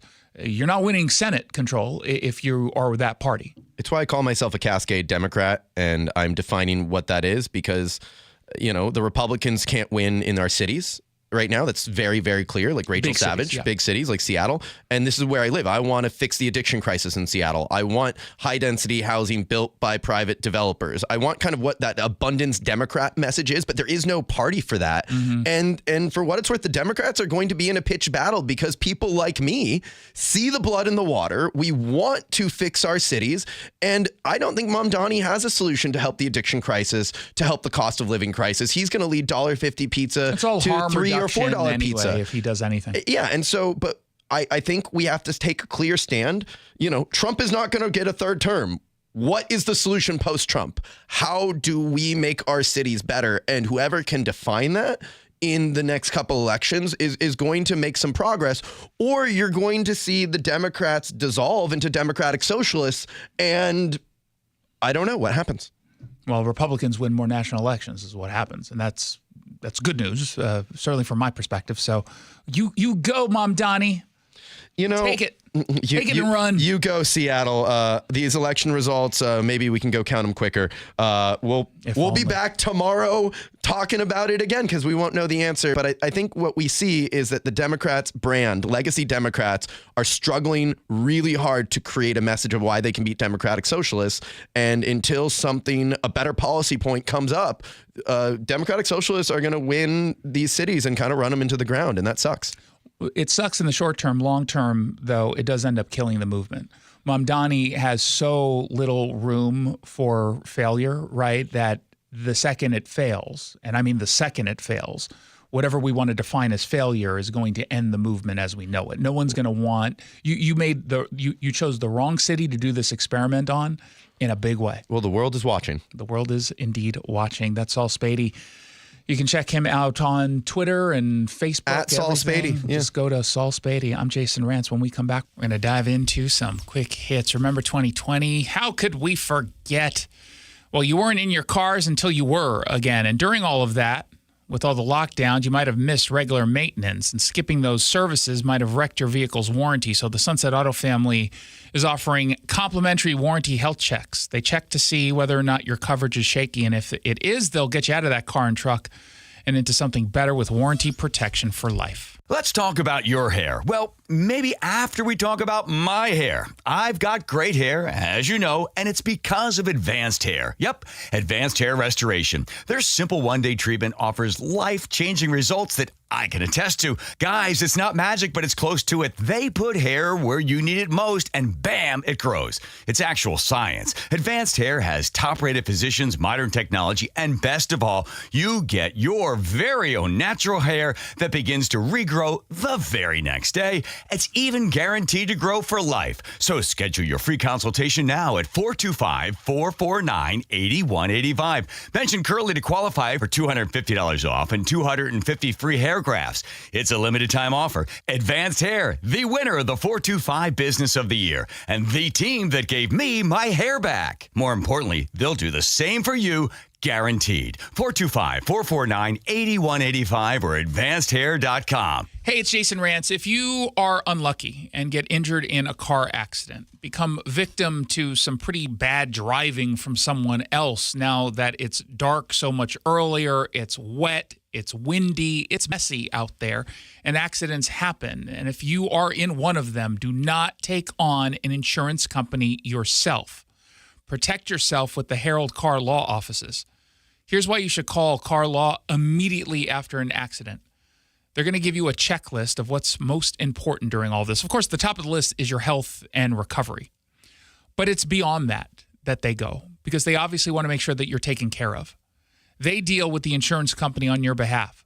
The last thing you want to do after getting injured in a car accident is spend time getting frustrated dealing with insurance companies that aren't going to take you seriously. Head on over to carlaw.com, C-A-R-R, carlaw.com. If you, a friend, a family member, anyone you know is injured in a car accident, Herald Car Law offices, get that call right away.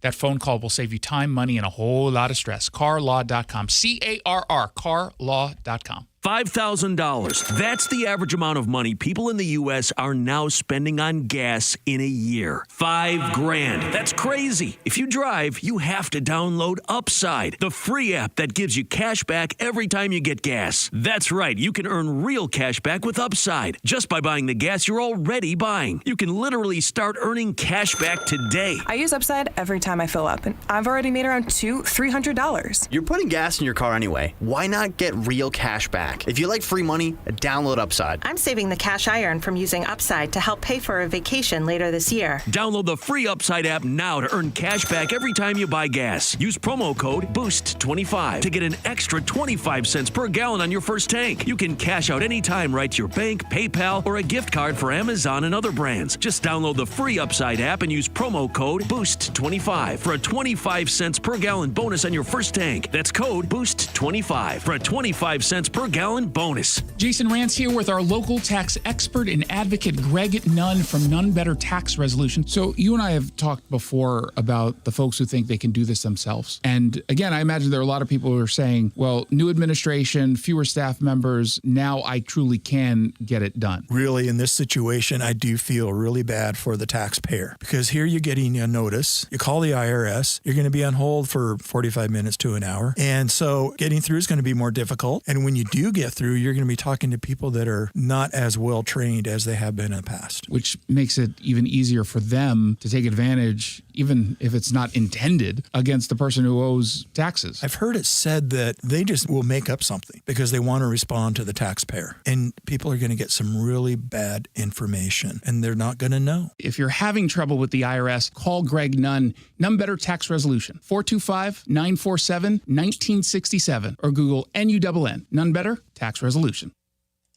The Jason Rantz Show. Bring in Jason Rantz, Seattle Red 770 AM host, and also SeattleRed.com. Jason, great to have you with us. Jason, Seattle is just continually ground zero. Yeah, and this is really the Pacific Northwest is ground zero for all this nonsense. USA Today is mocking the far left. The quick hit. So I am grateful that there are people on our side of the aisle finally realizing that Marjorie Taylor Greene is a total and utter fraud. She's not just kooky. We've certainly had that conversation in the past, but she is a fraud. And more folks are realizing that the second she was not seen as sort of the MAGA queen, not getting the attention of Donald Trump, that she turns on him and turns on Republicans and tries to play this new persona down the middle. Oh, I just want what's best for my community. You now know that she was never in it for the right reasons. And the vast majority of folks who are quote unquote MAGA or conservative, they're in it for the right reasons and they're good people. We might have disagreements from time to time, but they're in it for the right reasons. But there is a group, a smaller group of what, the left usually calls grifters, and Marjorie Taylor Greene is in that category. All of a sudden, because she hasn't been getting Donald Trump's attention, she has turned her brand to be more anti-establishment, and that includes being anti-Trump to a degree. She's siding with Democrats on keeping the government closed until you get Obamacare subsidies. And some folks believe that she's doing this as a way to maybe gain some traction and be a viable candidate for Senate in Georgia. She is not going to become the next senator from Georgia. And Republicans have many, many, many, many better options than Marjorie Taylor Greene. The reason why I'm bringing this up now is we told you last week she announced that she was going on The View. She was on Tuesday. I'm not going to play clips from it because it wasn't particularly interesting. But it's funny because I think she thought by doing so, maybe she would be seen in a different light. But Sunny Hostin, TV's dumbest lawyer, went on the Behind the Table podcast afterwards. It's the View podcast. And ironically, proves that point that she was trying to make here, which is that people like MTG don't really change. And Sunny Hostin, she was mostly polite and nice during the interview on The View, but she's a rotten person and she's definitely not changing. So maybe Marjorie Taylor Greene isn't capable either. It's just kind of ironic, I suppose, of all the people to call her out. I'm sort of conflicted about it because I don't like to normalize or platform behavior that I think is abhorrent. Right. Which is, again, rather ironic because she engages in that kind of abhorrent behavior all the time, but she does it with, this snooty attitude that she's so much better than everybody else, and so she gives herself a pass. And I think that Marjorie Taylor Greene has done some things that are really not only unbecoming of a congressperson. Which you said to her. But just, yeah, I did. Yeah. But also just unbecoming. It's just uncivil. And I was concerned about that. But she was civil. But I don't think she's changed. I did ask her, are we seeing an evolution? And she specifically, I think, responded, no, I'm the same person. Everybody's like, Marjorie Taylor Greene has changed. And I'm like, oh, no, nothing has changed about me. She's a big age. She's in her 50s. And so I think at a big age, in my experience, people don't change, but they may behave differently because they want something. Yeah. And I think she aspires to higher office. Perhaps it's the Senate. Perhaps it's even the presidency. I don't know. Well, that's President Marjorie Taylor Greene. No, of course not. But the fact that she went on The View and sucked up to them, which is what it was for the most part, and tried to be like, oh no, I want civil conversation. No, she doesn't. She does have, Sunny Hostin isn't incorrect in her assumption that there's some sort of ulterior motive. And speaking of that, Marjorie Taylor Greene then this morning goes on CNN and she got into, again, the left-wing talking point of Donald Trump is to blame as to why Republicans didn't win in deeply blue states of Virginia and, New Jersey. But because she's also still a kook, listen to her reasoning here and sort of the underlying cause she says that people have turned on Trump or got sour on Trump. My critique is not being focused on America first, but I largely blame that on our Congress because I serve in the House. I also blame that on who's advising him in the White House. Keeping him on nonstop tours around the world and nonstop meetings with foreign countries' leaders is not America first. Actually, it is America first. You just don't understand what America first actually means. And this was, a key piece of why I never really liked Marjorie Taylor Greene. She's not very bright, number one. But also, she's driven in large part by at least a little bit of xenophobia. She's reached, the sort of the... She's exceeded the bar of comments and positions that I think can reasonably be described as anti-Semitic. But this idea that America first means you don't have relationships with anyone outside of America and you don't consider relationships, international allyships, because any kind of quid pro quo is somehow bad, meaning aligning with Israel or Japan or whatever, and even helping them, or Argentina, that somehow is inherently anti-America first. No, it's not. And most nitwits could figure that part out, but then there's MTG, who I guess can't. And I don't say that just to be mean, a little bit, I suppose, but she just doesn't understand America first, a position that she only adopted after Donald Trump. And while Donald Trump didn't come up with the idea itself, America first, the surge of the new brand is clearly because of Donald Trump, not because of Marjorie Taylor Greene. It's just not. I think domestic policy should be the most important issue. Is anyone under the impression that the president doesn't view domestic policy as the number one issue? his entire term so far has been defined by his position on immigration, illegal immigration. So she doesn't know what she's talking about. That the president and the Republican-controlled House and Senate are working on, and that showed up in the election on Tuesday. But as the president, does he get some responsibility for that? Well, of course. I mean, every president is responsible for the way that they lead, but they're also in a silo of information. And I think that's why after the election on Tuesday, you saw President Trump come out and react differently, probably because they couldn't keep him siloed. And here's the polls, sir, and this is what people are saying. I think he saw for himself, and he's reacted. Yeah, okay. So she's also now claiming that he's been kept siloed. The guy who is glued to social media, who has access to everything, and very obviously and clearly does not silo himself off from news media, which he consumes voraciously. This is a guy who doesn't sleep. Okay. She's now claiming that, up until recently, he's been siloed and they've just been sending him the misleading polls. She's treating him the way conservatives talked about Biden, except the reality is that was the truth about Biden, where he legitimately was siloed by all reporting. That's not the case with Donald Trump. So I hope there are people who aren't falling for this. People sometimes don't see through these scam artists on both the right and the left. Don't become one of those people. She is scamming folks, trying to reinvent herself. We should not reward her for that. I get why left-wing media is going to, and they'll continue. I'd be surprised if we don't find her on Rachel Maddow or Lawrence O'Donnell at some point within the next week. But she's what a total fraud she appears to be. 1-800-465-8770 for your texts. Don't forget, check out SeattleRed.com for news, opinion without any of the left-wing spin. SeattleRed.com. Every time I turn around, my friends at Pure Talk give me one more reason to feel good about switching. This month, for instance, they're supporting Canines for Warriors, a terrific organization that trains rescue dogs and then pairs them up with combat veterans struggling with PTSD. The result? They're saving lives on both ends of the leash. This is why I switched to Pure Talk. I like being in business with an American wireless company who shares my values. Yeah, I appreciate unlimited talk, text, and plenty of 5G data for just $25 a month, and I bet you will too. But I think you'll really appreciate doing business with a company who gives back to the men and women who volunteered to defend our country. Just dial pound 250, say micro. With Pure Talk's U.S. customer service team, you can switch in as little as 10 minutes. Again, dial pound 250, say micro, to switch to an American wireless company who actually stands for something. Pure Talk. You've heard of Black Friday at Northwest Safe in Enumclaw.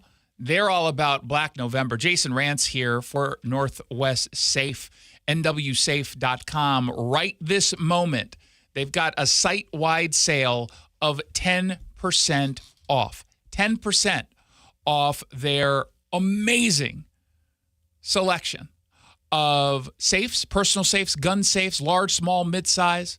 But more than that, you get discounts on their vault doors, on their commercial safes, their self-defense materials, equipment, vehicle safes. They've got you covered no matter your needs. Because they're a Liberty Safe dealer, an exclusive Liberty Safe dealer, that's the best of the best. You're already getting exclusive rebates and special discounts. On top of that, you're getting 10% off. The problem for some people, though, is you may not move fast enough.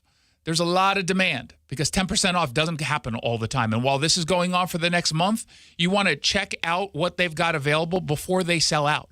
nwsafe.com is the website. You can also head on over to Northwest Safe in Enumclaw. nwsafe.com. Coverage varies by plan. View contracts and exclusions at endurancewarranty.com. Auto repair bills are through the roof. $3,000 to replace the transmission. $4,000 for a blown engine. And if your manufacturer's warranty is expired, you'll have to cover it all out of pocket. You need an Endurance Auto Protection Plan. No matter what the mileage, if your car is under 20 years old, Endurance can get you covered on the engine, electrical system, transmission, AC, drivetrain, train, and more. Endurance has plans for any budget. Repairs can be done at the certified mechanic of your choice, and they're paid directly with no middleman. Plans cover 24/7 roadside assistance, towing, battery jumps, fuel deliveries, tire changes, lockout services, and a 30-day money-back guarantee. Act now and get our elite benefits, including complete tire care and key fob replacement. A $2,000 value at no extra cost. With Endurance, you could never pay for covered auto repairs again, so call now for your free quote. Call 800-378-7241. 800-378-7241. Again, that's 800-378-7241.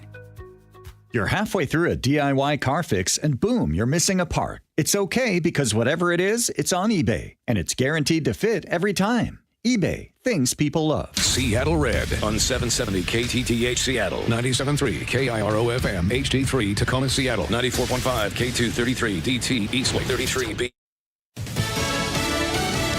Deal with drug makers. I'm Lisa Lacera, Fox News. Popular weight loss drugs will cost less. Most favored nations agreements with drug makers Eli Lilly and Novo Nordisk will drastically cut the price of their GLP-1 weight loss drugs like Ozempic and Wegovy. These are two companies that are behind the groundbreaking weight loss drugs that have helped millions of Americans struggling with obesity live better, longer lives, everything else. These are the two companies that really broke ground. President Trump says the drug makers will sell the drugs at $245 a month for Medicare and Medicaid patients and will be available at cheaper prices on a White House-run Trump RX website beginning next year. The Trump administration has struck similar agreements with Pfizer and AstraZeneca. Fox's Jared Halpern at the White House, a former Justice Department employee who threw a sandwich at a federal agent during President Trump's law enforcement surge in Washington, has been found not guilty of assault. Sean Charles Dunn says he's relieved and looking forward to moving on with his life. Vice President J.D. Vance says the Trump administration objects to a federal judge's ruling and calls for full funding for food stamps. What we'd like to do is for the Democrats to open up the government. Of course, then we can fund SNAP, and we can also do a lot of other good things for the American people.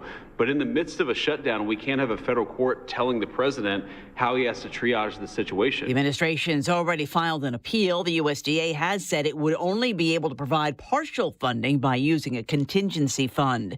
Senate Republicans with a new plan to end the government shutdown. The GOP challenging Democrats to block a test vote funding the VA, ag programs in Congress until next fall, plus a Band-Aid for the rest of government into January. But it's unclear if Democrats will go along. Fox's Chad Pergram in Washington. 60 yes votes are needed on the test vote. Republicans need help from Democrats, but they're split. Some want an end to the shutdown and others do not. America's listening to Fox News. I'm Charles Payne, and this is the Fox Business Report. The major average is falling on worries over inflated stock prices, particularly from artificial intelligence-related momentum shares. Healthcare stocks gained. Shares of Merck and Pfizer rose, as did Eli Lilly, which, along with Novo Nordisk, struck a deal with the Trump administration to cut prices for popular weight loss drugs. The Dow down 399 points. The Nasdaq lower by 446. S&P 500 down 76. Airbnb stock is gaining after hours after the short-term rental company posted another quarter of sales growth as travelers are feeling more confident about making future vacation plans. And shares of Expedia are popping in extended trading. The online travel platform boosted its forecast for 2025 revenue growth after beating Wall Street estimates for third quarter profit, helped by strong demand from its business clients. That's your Fox Business Report. I'm Hillary Barsky, invested in you. When I started skiing, I didn't think about setting any records. When I won my first race, I didn't think about how many more I might win. So when I made it to the top of the world, it never crossed my mind to stop. Being the best isn't the same as being your best. There are no shortcuts to the top, so find the people who help get you there. I'm Michaela Schifrin, and that's what Team Stiefel means to me. If you're an advisor or an investor, choose Stiefel, where success meets success. Stiefel Nicholas and Company Incorporated, member SIPC and NYSE. Past performance is no indication of future results. Investing involves risk. Consult a financial advisor before making. The yellow light! God, I'm walking here!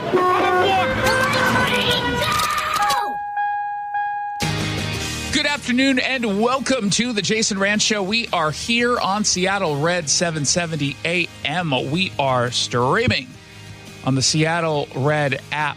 Some big news for people who want to inject themselves with drugs to make them puke and poop until they lose 1,000 pounds. Courtesy of the Trump administration, we'll tell you what happened. But first, We now have a better idea as to whether or not the FAA cuts are going to impact SeaTac Airport. The answer is yes. Yes, it will. And that's what's trending. Brought to you by Legacy Group Capital, Common Sense Lending. What's trending? Travel. So yesterday, of course, we got news from Sean Duffy, the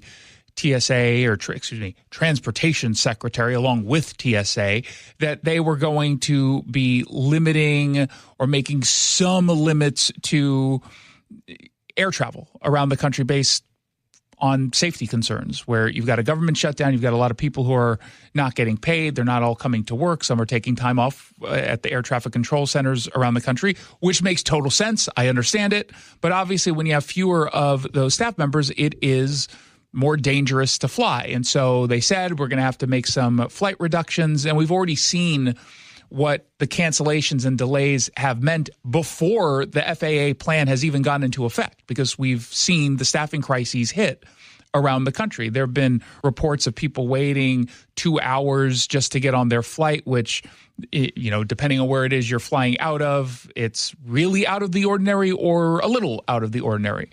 But they obviously want to get ahead of any serious safety issues. Here's the FAA Administrator, Brian Bedford. When we see pressures building in these 40 markets, we just can't ignore it, and we're not going to wait for a safety problem to truly manifest itself when the early indicators are telling us we can take action today to prevent, things from deteriorating.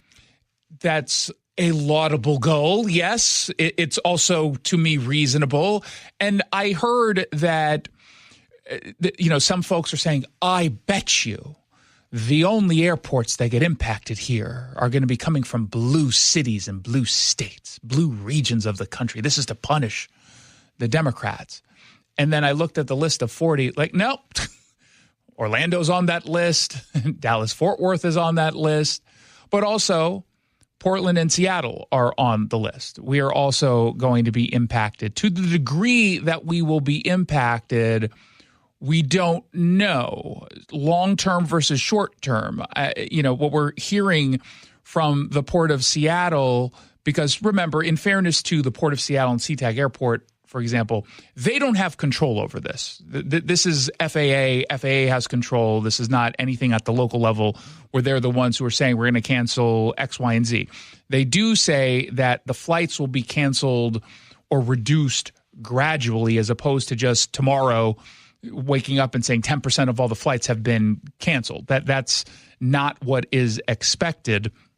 But we do expect between 3,500 and 4,000 flights nationwide will end up getting cut as a result of this. Transportation Secretary Sean Duffy this morning was on Fox and Friends and said this is the only option we really have. This morning, they're getting their pay stubs that they're going to get another big fat zero, no paycheck for the second time. They've all told me it's really hard to navigate a full month of no pay, missing 2 pay periods. So I think you're going to have more significant disruptions in the airspace. And as we come into Thanksgiving, if we're still in the shutdown posture, it's going to be rough out there, really rough. So United, Southwest, they are both offering refunds to any traveler who has a scheduled flight on their airline.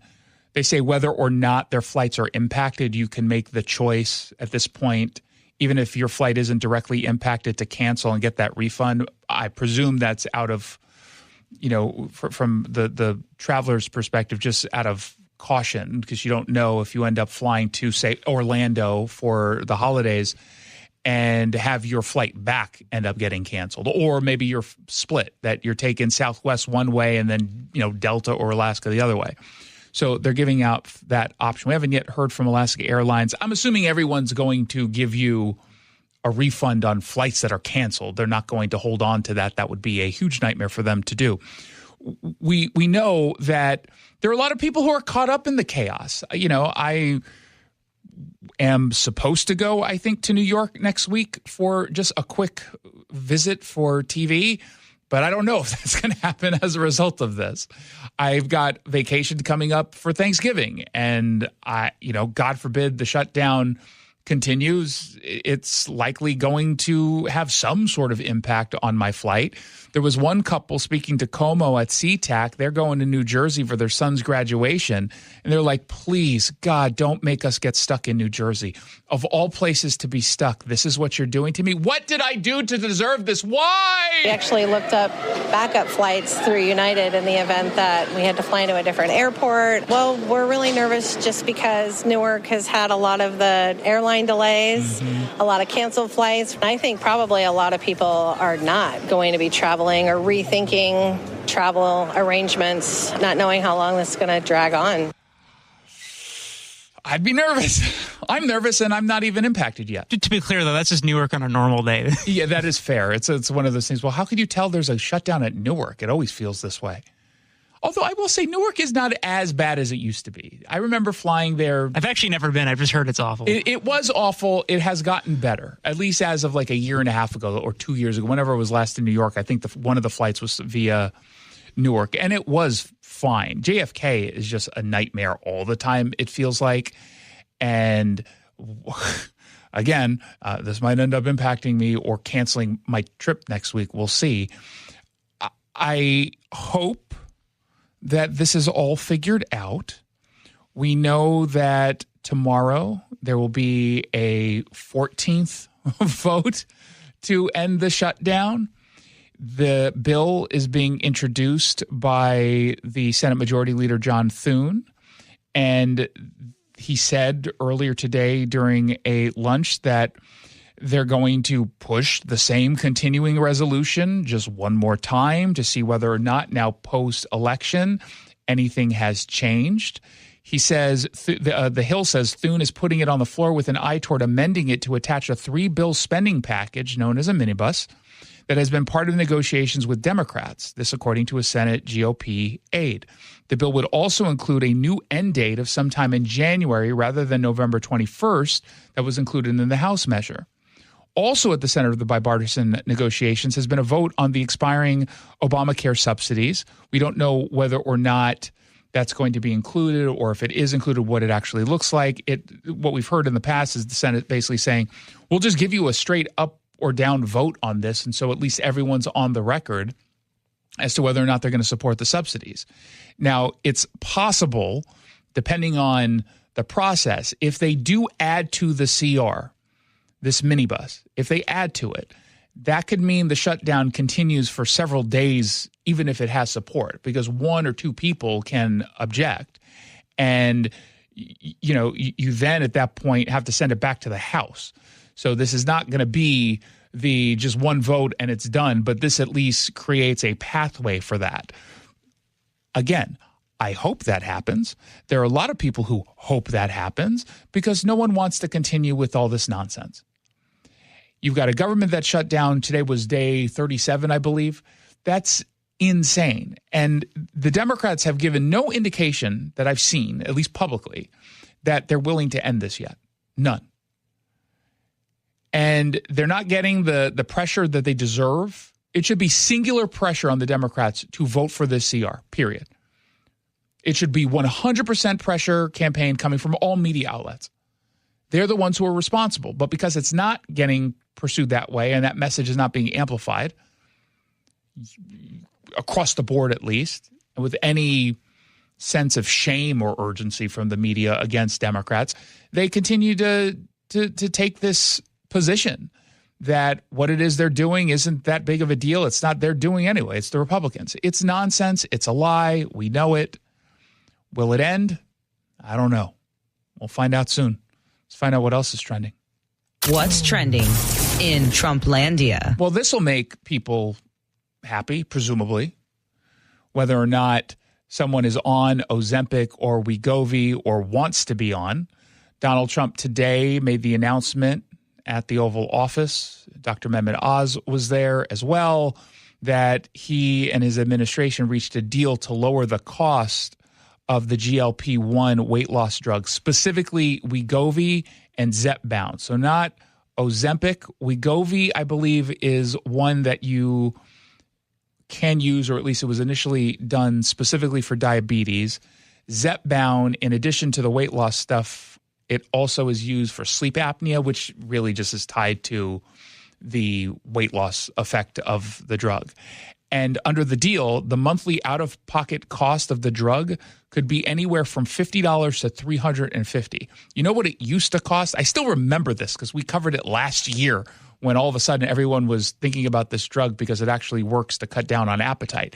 It was somewhere between, depending on the drug, $1,300 and $1,500, which is insane because it's not covered by insurance for weight loss, for obesity. It's covered if you've got diabetes. And so in that case, it was already cheap. But the ironic part about this, you would argue an insurance company should cut the price of a drug that will help prevent diabetes from happening, which in the long term has to be way more expensive for them to cover than this drug. A bunch of people out there going like, I'm just going to get even fatter so then I get diabetes, and then they'll cover it. More ice cream, please. More bad fats, please. Just put it in my mouth. Come on. Give me the seed oils. Let me get it.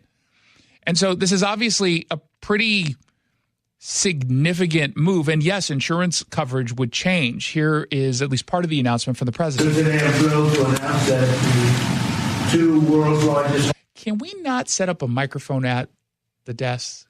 Can you not put it on the Resolute desk? Is that like against... The Democrats are going to say we're shaming history. We can't afford it. The government shut down. Yeah, that's fair. Pharmaceutical manufacturers, Eli Lilly and Novo Nordisk, have agreed to offer their most popular GLP-1 weight loss drug. I call it the fat drug, remember?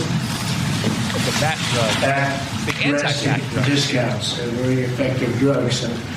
So far, I've never heard anything bad about them. I only hear good about them. Is there anything bad about them, Bob? I haven't heard it. Yes, I've heard lots of horrible things about them, specifically the side effects. Now, I don't know if it's one of those things that applies to absolutely everyone. I remember looking into this, or I listened to a podcast a while ago, and the criticism that some have leveled against this drug, if you're not doing it, quote unquote, correctly, the doctor will basically say, hey, we'll start you on whatever the smallest dosage is. It's hard to just say dose. Then after I think a month or so, it goes to whatever the next highest level is until it gets to whatever the top level is, whatever that happens to be. But you might think you're okay on the low level from a side effect standpoint, but then the second you go maybe to the second level or the third level or the fourth, whatever it is, then all of a sudden you're just like uber nauseous and you're puking all the time and you're going, the other way a lot. And as a result, you just don't want to eat anymore, which is because I've heard some people say, it cuts down the so-called food noise. Like your brain isn't telling you eat, eat, eat. But I'm wondering, and some of the speculation was, well, is it don't eat? Is that what your body is telling you? Or is it saying you're so sick to your stomach right now that you're nauseous for, 72 hours after every single dose that you just choose not to eat? And, that is a way to lose weight. That is not a healthy way to lose weight, if that's, in fact, the issue. And that was more of the criticism was people are just not eating all that much, even if it is not due to the side effects. Well, you need the nutrients that you're no longer getting, and you end up losing a whole bunch of muscle, not just fat. And if you're losing a whole bunch of muscle, that's very unhealthy. And it's, again, one of those drugs where if you don't do it the right way, if you stop, you end up gaining, if not all the weight back, even more. But obviously, it does work. And I think you just have to find a doctor who's capable of tracking it with you and not just say, hey, my general practitioner, give me the fat drug. And they're like, oh, here.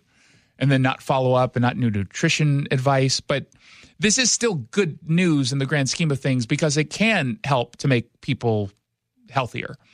And Trump points out that this is an unprecedented price reduction. We go from $1,300 to $149 a month. We anticipate these new versions will be coming out in a very short period of time. All of these drugs will be available directly to the consumer at TrumpRx.gov. Trump, they want to use my name. Trump, it better be good. TrumpRx.gov. And I think it crashed. I think it's still down, actually. I'm on the site now. It was never up or at least capable of handling the rush. It's turning out to be pretty amazing, right? Just as significantly, Medicare and Medicaid will finally cover the cost of these weight loss drugs for millions of patients suffering from obesity. Copays for Medicare patients will be as low as $50. This is tremendous news for the American seniors. And you all remember when I had 1/8 of 1% for the year. I cut it 1/8, and I was so thrilled. But now we're cutting it 1,000%, 1,200%. Nobody's ever said anything like this. Nobody else could have done it, but I say that modestly. He's not wrong, right? I mean, no one did do it, so. Exactly. I mean, we keep hearing about and this is one of those, it's like the version of an 80-20 issue, because there are people who want, if they can self-inject, which I can't do that, right? I can't stick myself with a needle. You're squeamish? You wouldn't be squeamish doing that? I guess if it's the pen, like an EpiPen thing, that's a lot easier. But a syringe, oh God, no. I think I could do it. I think I could do it. I wouldn't feel. I'd feel a little. Every week doing it though, because isn't it a weekly injection? I think so. Yeah. Can't they just come up with a pill form? Yeah, I know. You would think, right? And could you? You just syringe the liquid into your mouth, and you can't do it that way. That's not fair. It's got to get into your bloodstream. That doesn't. It can't pass through. I guess. Now, there was some irony of what happened today. Although I will say everyone kind of seemed fit in the White House, right, during this announcement. But you had RFK, you had Oz there. Yeah. Problem, though, there were some people who were a little old. Mm-hmm. And one of them is the executive from Novo Nordisk, Gordon Findlay, who ended up fainting while the CEO of Eli Lilly, David Ricks, was speaking. But today we... You okay? Uh-oh. No, he's not okay. Gordon, you okay? No, he's falling over, dummy. Yeah. They're taking him to the ground. They usher, which was respectful. They should have ushered everyone else out, and they did. If you're going to faint at one of these events, to do it in front of Dr. Oz is probably, you know what I mean? Now, I have some theories. You're in capable hands. 100%, because Dr. Oz came to my rescue when I was doing a CPAC event that I was the moderator for, and he was on my panel. Really nice guy, by the way. I've always liked Dr. Oz, but also he's the kind of person who does text me back when I send him texts, even when he's important. He texted me the other day. And I was feeling nauseous from, I'm pretty sure it was chicken that I ate that was not fully cooked at the hotel the night before. And I was up all night puking. And he helped me get, I forget the name of the drug, but it was some anti-nausea stuff I remember that I took. this, yeah. And it knocked it out in like 20 minutes. And I was like, oh, you're the best. I like you. It's good to know doctors. It was between him and Dr. Jeanette Neshwat. Both were helping me at the time. So he's there. He's helping the guy. And Dr. Oz is a legit doctor. Oh, yeah. Like he's not, yes, he was on TV. He was on TV, but he's an actual legit doctor.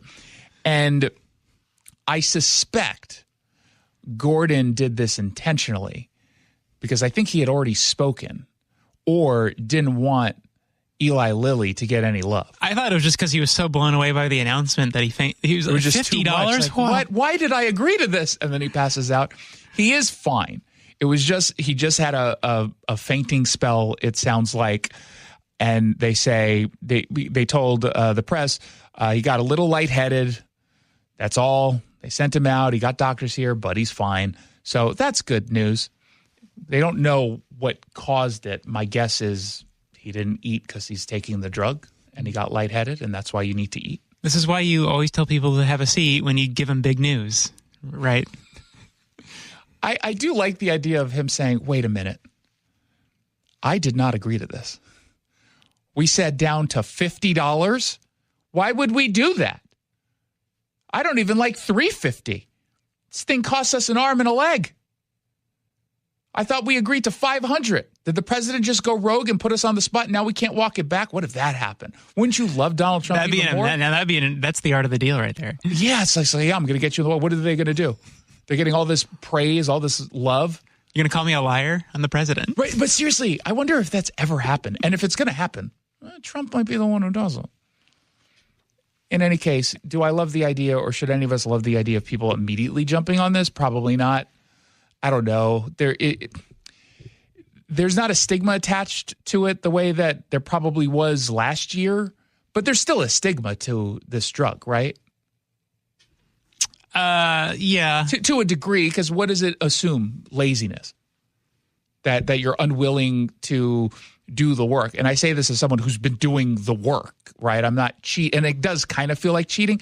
I don't care, by the way. Like, if I could stomach any of the side effects, because I'm not good. I get a lot of supplements, but I don't take medications almost ever. Mm-hmm. The only medication I take is for my asthma. And even that I don't take as often as I probably should. Like, if I could do it, I would, maybe. If I can guarantee myself not getting crazy side effects, because even thinking about it, I'm feeling nauseous. All the celebrities are doing it. Yeah, but now it's do you think they stopped doing it because now all the normies are doing it? It's no longer exclusive? Because before it could almost be like a brag. Yeah, I spend $1,500 a month to shoot myself with this stuff. You're like, well, you're an idiot. I got it for $50. Yeah, well, so now they're going to be like, well, now I'm not going to do this. Instead, I'm going to go back to transfusion of blood from baby deers or something. And that'll keep me young. I'm just saying. But yeah, you do what you. I would argue that you should probably not do this first. Maybe put this on your list, talk to your doctor, blah, blah, blah. But try to do it the healthier way, or the non-medicated way. There's lots of supplements you can take that can help. They're GLP-1 supplements that basically not necessarily mimic, but create the GLP production. Suppress your appetite a little bit. Yeah, I mean, I take some supplements like that. Like the probiotic I'm on is called a GLP-1 probiotic. So, I feel it. And it's still going to be cheaper. Actually, no, some of the supplements I take are really expensive. Or just get your stomach stapled shut. There you go. But that's surgery. I don't want to do that. Just stop eating. Intermittent fasting. Hypnosis. Just do hypnosis. Hypnosis actually does work. You have to have the right personality for hypnosis to work, but that does work. 1-800-465-877. Ironically, I'm hungry right now. That seems wrong after that segment. I've got some Swiss cheese downstairs. Can you go get me just one slice? But don't use your hands. Like, get a glove or something. The Sunset Auto family are loyal supporters of Seattle Red and want you to know that every qualifying new and used vehicle comes with oil changes for life, which will save you thousands of dollars over the lifetime of your vehicle. So when you're ready for your next car or truck, be sure to visit our friends at the Sunset Auto family in Auburn and Sumner. When we come back, Washington education leaders are suddenly all in on AI in the classroom. That seems weird. Plus, Seattle Indivisible is going after Microsoft and gamer dweebs. We'll tell you why on the Jason Rantz Show. Don't forget, every Thursday we post our video update. We'll be doing that soon. This time on the Mamdani mess that Democrats find themselves in. The weekly video update is brought to you by your local tax expert and advocate, Greg Nunn of None Better Tax Resolution. You're listening to Leaf Filter Radio, and the guru of gutter protection himself, Chris Coonahan, is here to take your most pressing leaf-related questions. Hey, everybody, Chris here. I understand we have Ron on the line. Ron, where are you calling from? Uh-oh. Ron, are you calling from a ladder? Well, I was. I wanted to ask Chris what I need to do to get my gutters ready to have leaf filter installed. Oh, Ron, you don't have to do anything. A Leaf Filter Trusted Pro will come out and clean out your gutters, realign and seal your gutters, and install Leaf Filter, America's #1 gutter protection system. So I didn't need to get on this ladder? Ron, Leaf Filter Trusted Pros are in your neighborhood and ready to help. Just visit leaffilter.com/deal to schedule your free gutter inspection and get up to 30% off. Thank goodness. What was that site? To get this special radio offer, go to leaffilter.com/deal for your free gutter inspection today and get up to 30% off. That's leaffilter.com/deal for up to 30% off. leaffilter.com/deal. See representative for warranty details. Think getting older means falling apart? Well, think again. Discover your real options with Leading Edge Medicine. Every Saturday morning from 8 to 10. Join Dr. Jerry Mixon and my doctor, Dr. Samira Umat, live on Seattle Red as they answer your health questions and share cutting-edge strategies to help you take control of your aging journey. Don't settle for just getting older. Choose how you age with Leading Edge Medicine. Tune into Seattle Red on 770 Saturday mornings from 8 to 10.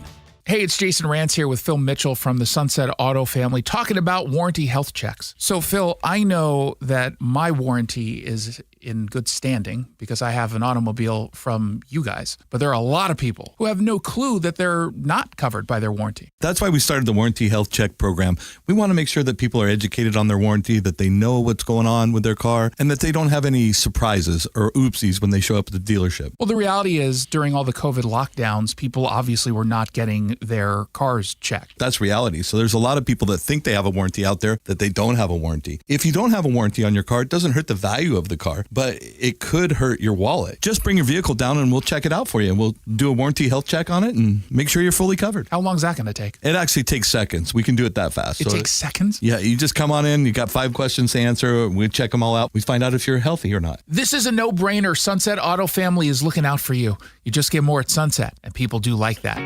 Hey, this is Pete from What Matters, a show that covers everything having to do with your home. Tune in every Saturday from 2 to 3 on Seattle Red, where you'll hear from local business owners who are experts in their industries. From foundation to flooring, roofing and windows, furniture and financial planning, it's everything in and around your home, and we've got you covered here on Home Matters. If it matters to you, it matters to us here at Home Matters. Saturdays from 2 to 3 right here on Seattle Red, or listen to the podcast on mynorthwest.com. Hey, can you blow up some balloons for Jack's party? I can't. I'm so congested. You need Sinex Severe from Vicks. Sinex Severe nasal spray. Yeah, just Sinex. Breathe. Sinex Severe instantly relieves nasal congestion and works 6 times faster than nasal decongestant tablets. The 12 hours of relief allow you to get back to the moments that matter without congestion. Daddy, we need more balloons. On it. Try Sinex Severe from Vicks. Just Sinex. Breathe. Use as directed. An official message from Medicare.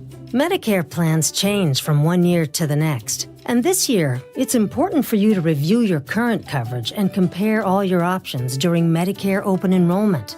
Compare health plans, drug coverage, and costs. See if you can save some money, and don't forget to make sure your drugs are covered. Open enrollment ends December 7th. Visit Medicare.gov or call 1-800-MEDICARE. Paid for by the U.S. Department of Health and Human Services. Welcome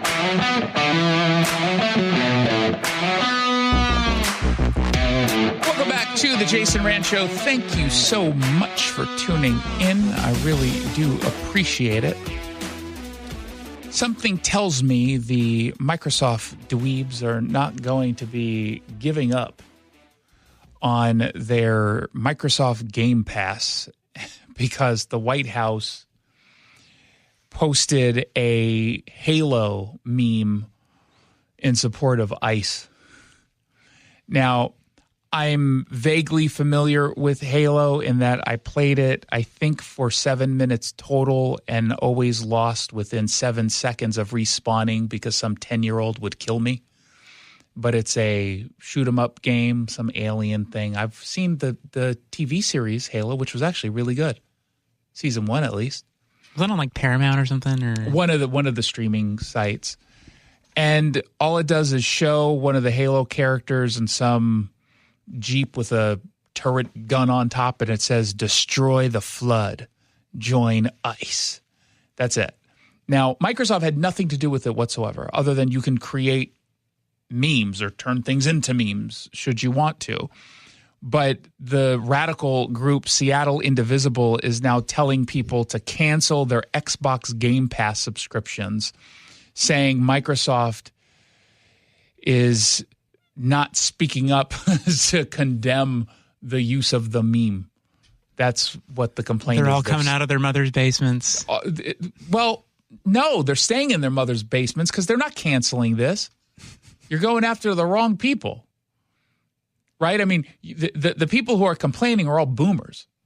These are the boomers who remember what it was like when they were younger activists, and now they're too old and their knees hurt, so they can't do the marches.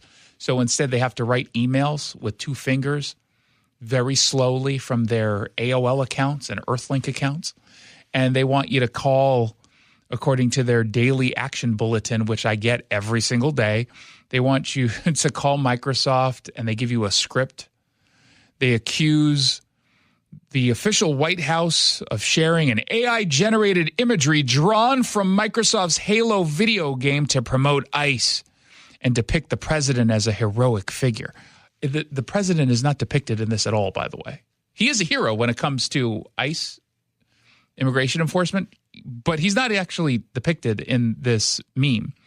They say that Microsoft, quote, must threaten legal action and issue a strongly worded statement condemning the message of the ICE post. Microsoft should not remain silent as their intellectual property is co-opted to spread hate. I don't think they understand how this works. This is totally 100% legitimately legal.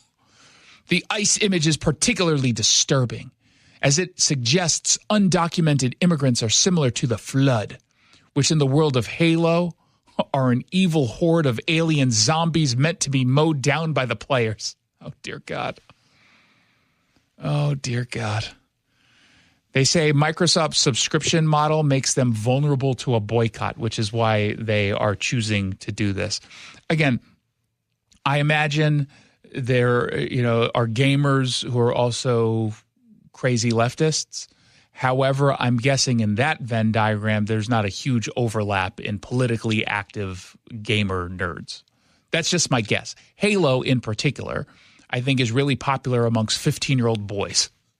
Right? Isn't Halo for like teens to maybe mid-20 adult boys and men? Maybe even like late elementary school-ish. Okay, but like boys, right? 10 to, yeah. The ones we can actually define. Yeah. Yeah. So I don't think they're going to jump on board this. That's my guess. Maybe you should talk to the parents and just try to convince them to cancel their subscriptions, even if it's going to upset their kids, if they really want to make a difference. They say in this, it's an easy target for immediate action, drawing parallels to, quote, mass cancellations of Disney Plus subscriptions. What happened with that?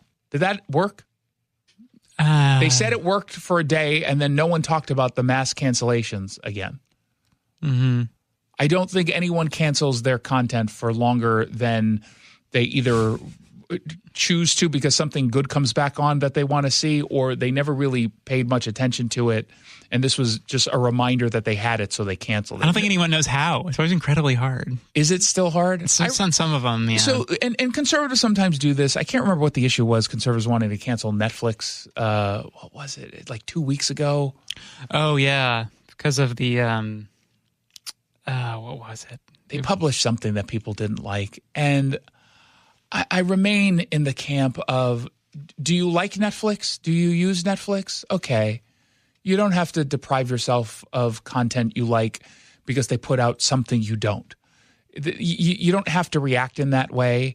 Oh, yeah. It was because Elon Musk was kind of promoting it. It was they had all the kids shows with a lot of like really weird LGBT stuff. So, here's the deal. I don't think you should cancel Netflix over it unless that's the only content that your kid has access to. Then that's completely different. But for example, I have a Netflix account, although I think it's free. I don't think I pay for it because of some code I use. But let's just assume that I pay for it. I'm sure I pay for lots of things that have objectionable content. I'm okay with Netflix making its decision to air content that I disagree with and find even, repulsive if there's an audience for it in their view. That's what they do. I'm not the audience. I'm not going to give it my attention. But I like some stuff on Netflix. I've been screaming about House of Dynamite, which is the best movie of the year so far. So good. And my opinion on this matters so much that Jackson has seen it 3 times now, even after I said, okay, stop. I know I ordered you to watch it as a condition of your employment. You don't have to go so far. I'm just going around the office quoting it. It's driving people insane. Which is weird because people are like, why do you keep threatening a nuke on Chicago? What's going on here? And now they realize what it is.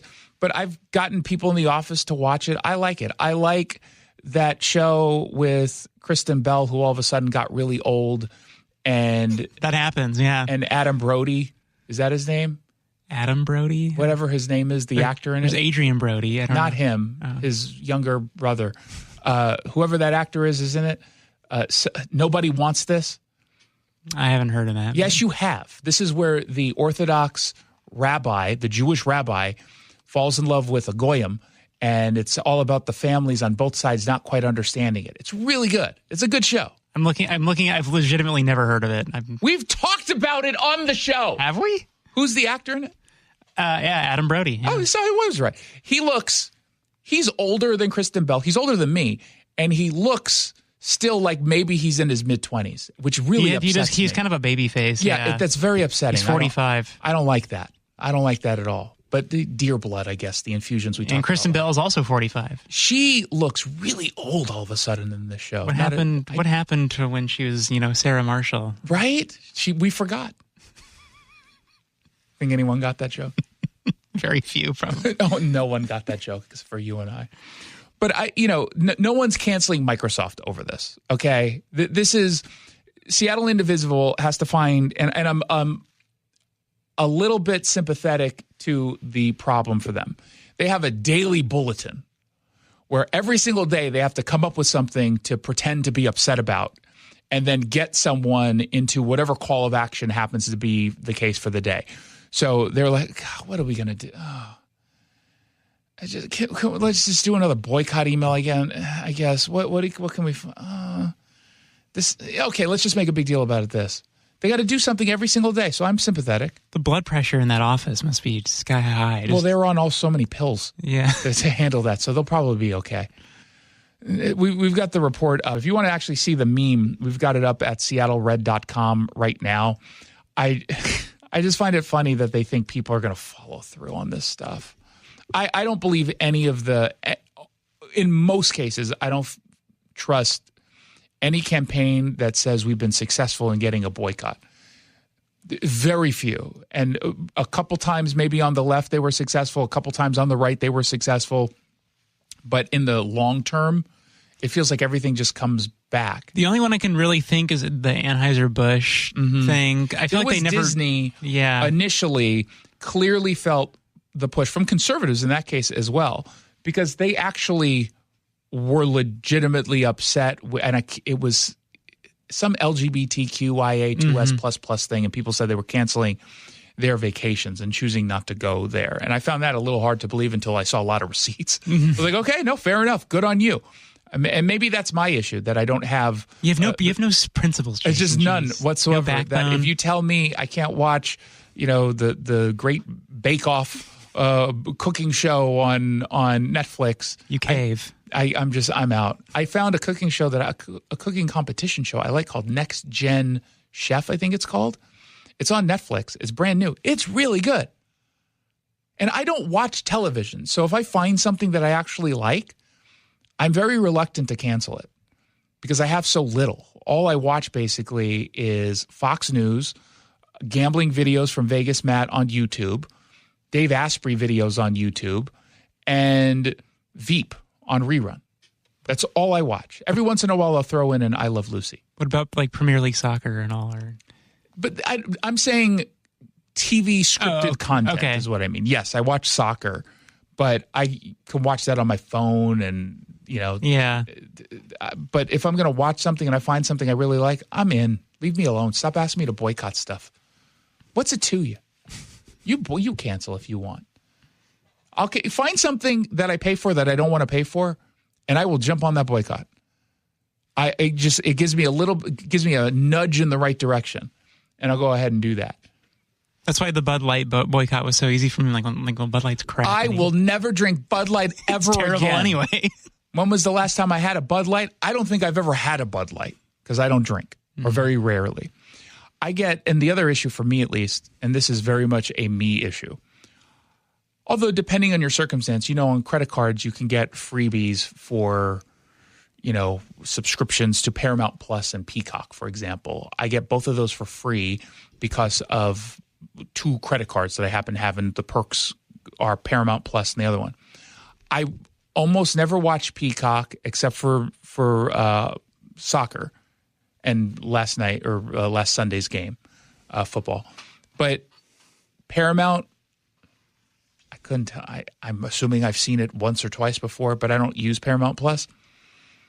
I keep it because it's free. And at some point, maybe there's going to be something on it that I do want to watch. I'm less likely, I'm not going to cancel something I don't pay for. Yeah. That just doesn't seem to be, I'm getting it for free. I'm already taking advantage of it. It, in fact, costs me money if I don't take advantage of it. So I'm not going to cancel. It's not even really a boycott at that point anyway, because you're not. Exactly. But again, it costs me. Even if I don't use it, I have it. Thus, it's free. And if I don't have it, I'm wasting the whatever monthly fee it is because I'm not taking advantage of the perk. Is that like a rich person problem? Well, you poor people have credit cards. You have a lot of credit cards. Right? I guess so, yeah. Okay, so you know what it is. You feel you feel me. Yeah. You feel me? Yeah. Oh, God.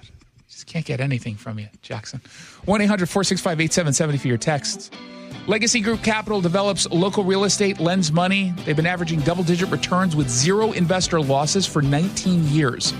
Contact Legacy Group Capital to find out why 1,300 plus local investors have invested over $350 million with Legacy Group Capital. They're online at legacyg.com.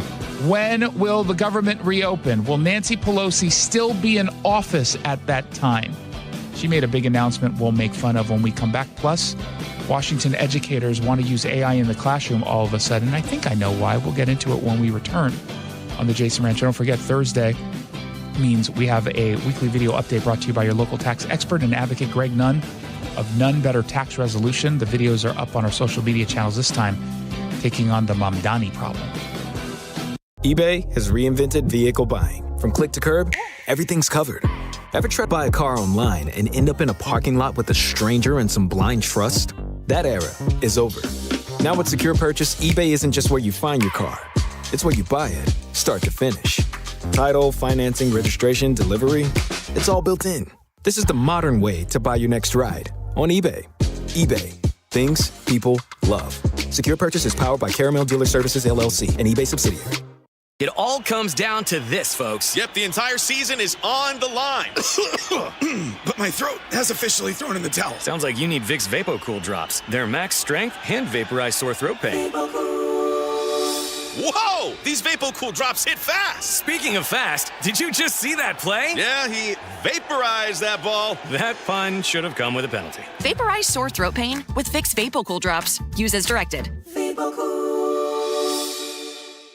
Hi, I'm Cade Richardson with Natural Design Landscaping. My dad started this company nearly 30 years ago. We've kept it in the family ever since, serving our neighbors with pride, not profits. Fall is the perfect time to refresh your outdoor space. Whether it's seasonal yard care, a cozy patio for autumn gatherings, or a custom water feature, we do it all with heart. We're not a big corporation, just a local team that treats your yard like it's our own. Mention Seattle Red and get 10% off your next project. Visit naturaldesignlandscape.com and let's grow something beautiful together this fall. If your closets are bursting at the seams like the Curly household, it's time to call the pros at Closets by Design Seattle. Every job is completely custom. Free in-home design consultation. Right now, they're offering big savings up to 40% off, plus an additional 15% off with 18 months financing and free installation. You're getting the quality and backing of a national brand, but with friendly local Seattle service. Go to closetsbydesign.com or call 1-800-BY-DESIGN to schedule your free in-home design consultation today. The stock market's on fire. AI stocks are performing at all-time levels. We hope you, like many of our investors, have taken advantage of it. A famous man once said, buy low, sell high. There's also $8 trillion of cash sitting on the sidelines. Investors are either scared or they don't know where to go. Hi, I'm Scott Rirucka, CEO of Legacy Group Capital in Bellevue. Legacy Group Capital develops local real estate, lends money, and shares profit with our investors. We've been doing it for 19 years, averaging double-digit returns with zero investor losses. Diversify with Legacy Group Capital and invest in our family of funds. From a 3-year investment with double-digit returns to only a 90-day commitment returning 7%. We also accept IRAs. Find out why 1,300 local investors have invested over $350 million.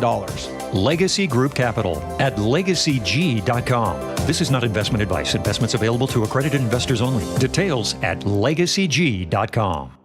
Health insurance is broken, but it doesn't have to be. That's why Scan Health Plan was founded as a nonprofit, so we can create Medicare Advantage plans that focus on the real needs of seniors. We've been people first since 1977, and we're here to make Medicare work hard for you, because you deserve more than a broken system. You deserve a plan that fights for you. Visit scandifference.org to learn more. Scan Health Plan is an HMO plan with a Medicare contract. Enrollment in Scan Health Plan depends on contract renewal.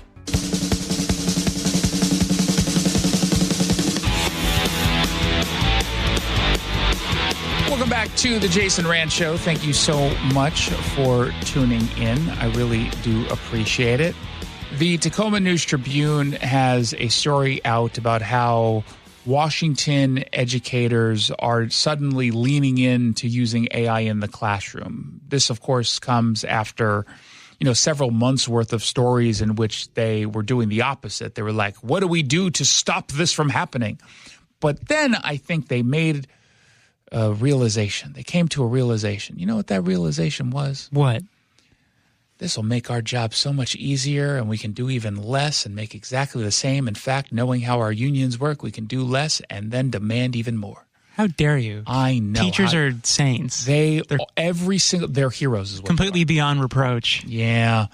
They say in the article, the goal is to embrace the inevitable as AI becomes more ubiquitous, a change from the approach educators took to the advent of social media. It comes after on Tuesday at the Cascadia Innovation Corridor Conference in Seattle that Brad Smith, the Microsoft president, said, hey, if you use our AI software, you're going to, just at the district level, be able to create streamlined bus schedules. You're going to be able to make more of tight budgets. And both of those statements are absolutely true. There's no doubt about it, in fact. He said it's enabling educators to figure out how to put together lesson plans that are better tailored for students of multiple needs, and it is the future for students themselves. His argument and the greater issue of AI is inevitable, that is 100% true, 100% true. And they should be embracing AI. I just suspect they're embracing it for perhaps the wrong reasons. I just suspect that they're going to use this as a way, not all teachers, but some are going to use this as a way to shortcut the work that they're otherwise doing. And I imagine there's going to be many of them who use it for grading. I was just thinking, yeah. Right? Just submit your essays via email, and I'll run it through the system and say, fact check this, grade this on a scale of 8. B, C, D, F, whatever. Here are the terms that I want you to use to, the characteristics you're to use to judge the content, and this is how you're going to grade. That's my guess. And if that's how it's used, students are not going to be well served, because at some point, Timmy's going to say to the teacher, why did I get a C on this? And the teacher's like, Perplexity said that you deserved a C. What do you want? OpenAI said you're not as smart as you should be. They read about as much of that paper as Kamala Harris did of her own book. 100%. 100%. So I think that's going to ultimately harm the kids. Now, there are clearly ways for teachers to use this responsibly that both help their workload. And look, there's teachers who have really heavy workloads, just not throughout the entire year.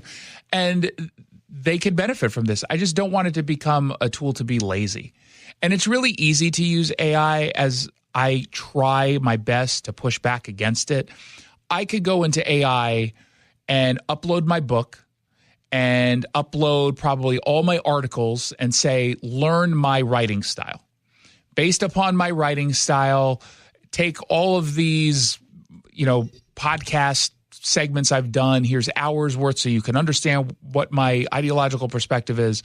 Write me an article in my voice that condemns blah, blah, blah, blah, blah. And I've tested that out to see how close it is to my voice. It's pretty close. It's not quite close. You can kind of tell how AI operates and formats things. So it's not quite my voice. So I use it for editing purposes, and I use it for research. But I'm in the back of my mind, I'm like, man, it would be so easy for me to just cheat the system. Reach out to my editor at Hachette Center Street Books and say, I've got another idea for a book. I'll have it to you on Thursday. And then just send it on Wednesday and say, look, I was really motivated. But I don't know. I feel like I don't think I can own that. I would feel like I'm being lazy, and I'm not built that way. But a lot of people are. A lot of people are. And they just got to be careful. But you do have to implement it. I love the idea of implementing it, as Brad Smith said, for, bus schedules, which are not easy to figure out. And you can just put in all the addresses of all the students you have to pick up and say, come up with the most efficient schedule to pick up all these students if pickup time starts at 7 or you want it to end at 8:15 or whatever it is. That is really awesome. And it's not like that kind of software hasn't existed before. It's just much better and more easily accessible. So they should definitely use it for that. Bringing it into the classroom, I don't know. You do have to figure out how to get kids not to cheat, and I don't know the answer to that. Because I recall doing a story several months ago where there was some service that you can put your AI-generated content into and say, make it sound more human so that an AI generator can't identify this as AI. So it's getting that smart. But can you do one step further? Say, okay, I want you to look up whether or not this went through a human generator so that it would pass an AI test. Like, how many levels can you put that through? This fascinating world we're living in. And scary. It's terrifying. And depending on what it is you do for a living, it's going to be more terrifying to you than it will be to others. It's somewhat less terrifying to me, although, as I've said, I've tested one of the voice services from AI. You read a bunch of sentences, and it takes about 10 minutes to read everything. And based on that, it's able to clone your voice. And it is so good that people don't realize this segment right now is AI generated. Mm-hmm. They have no idea.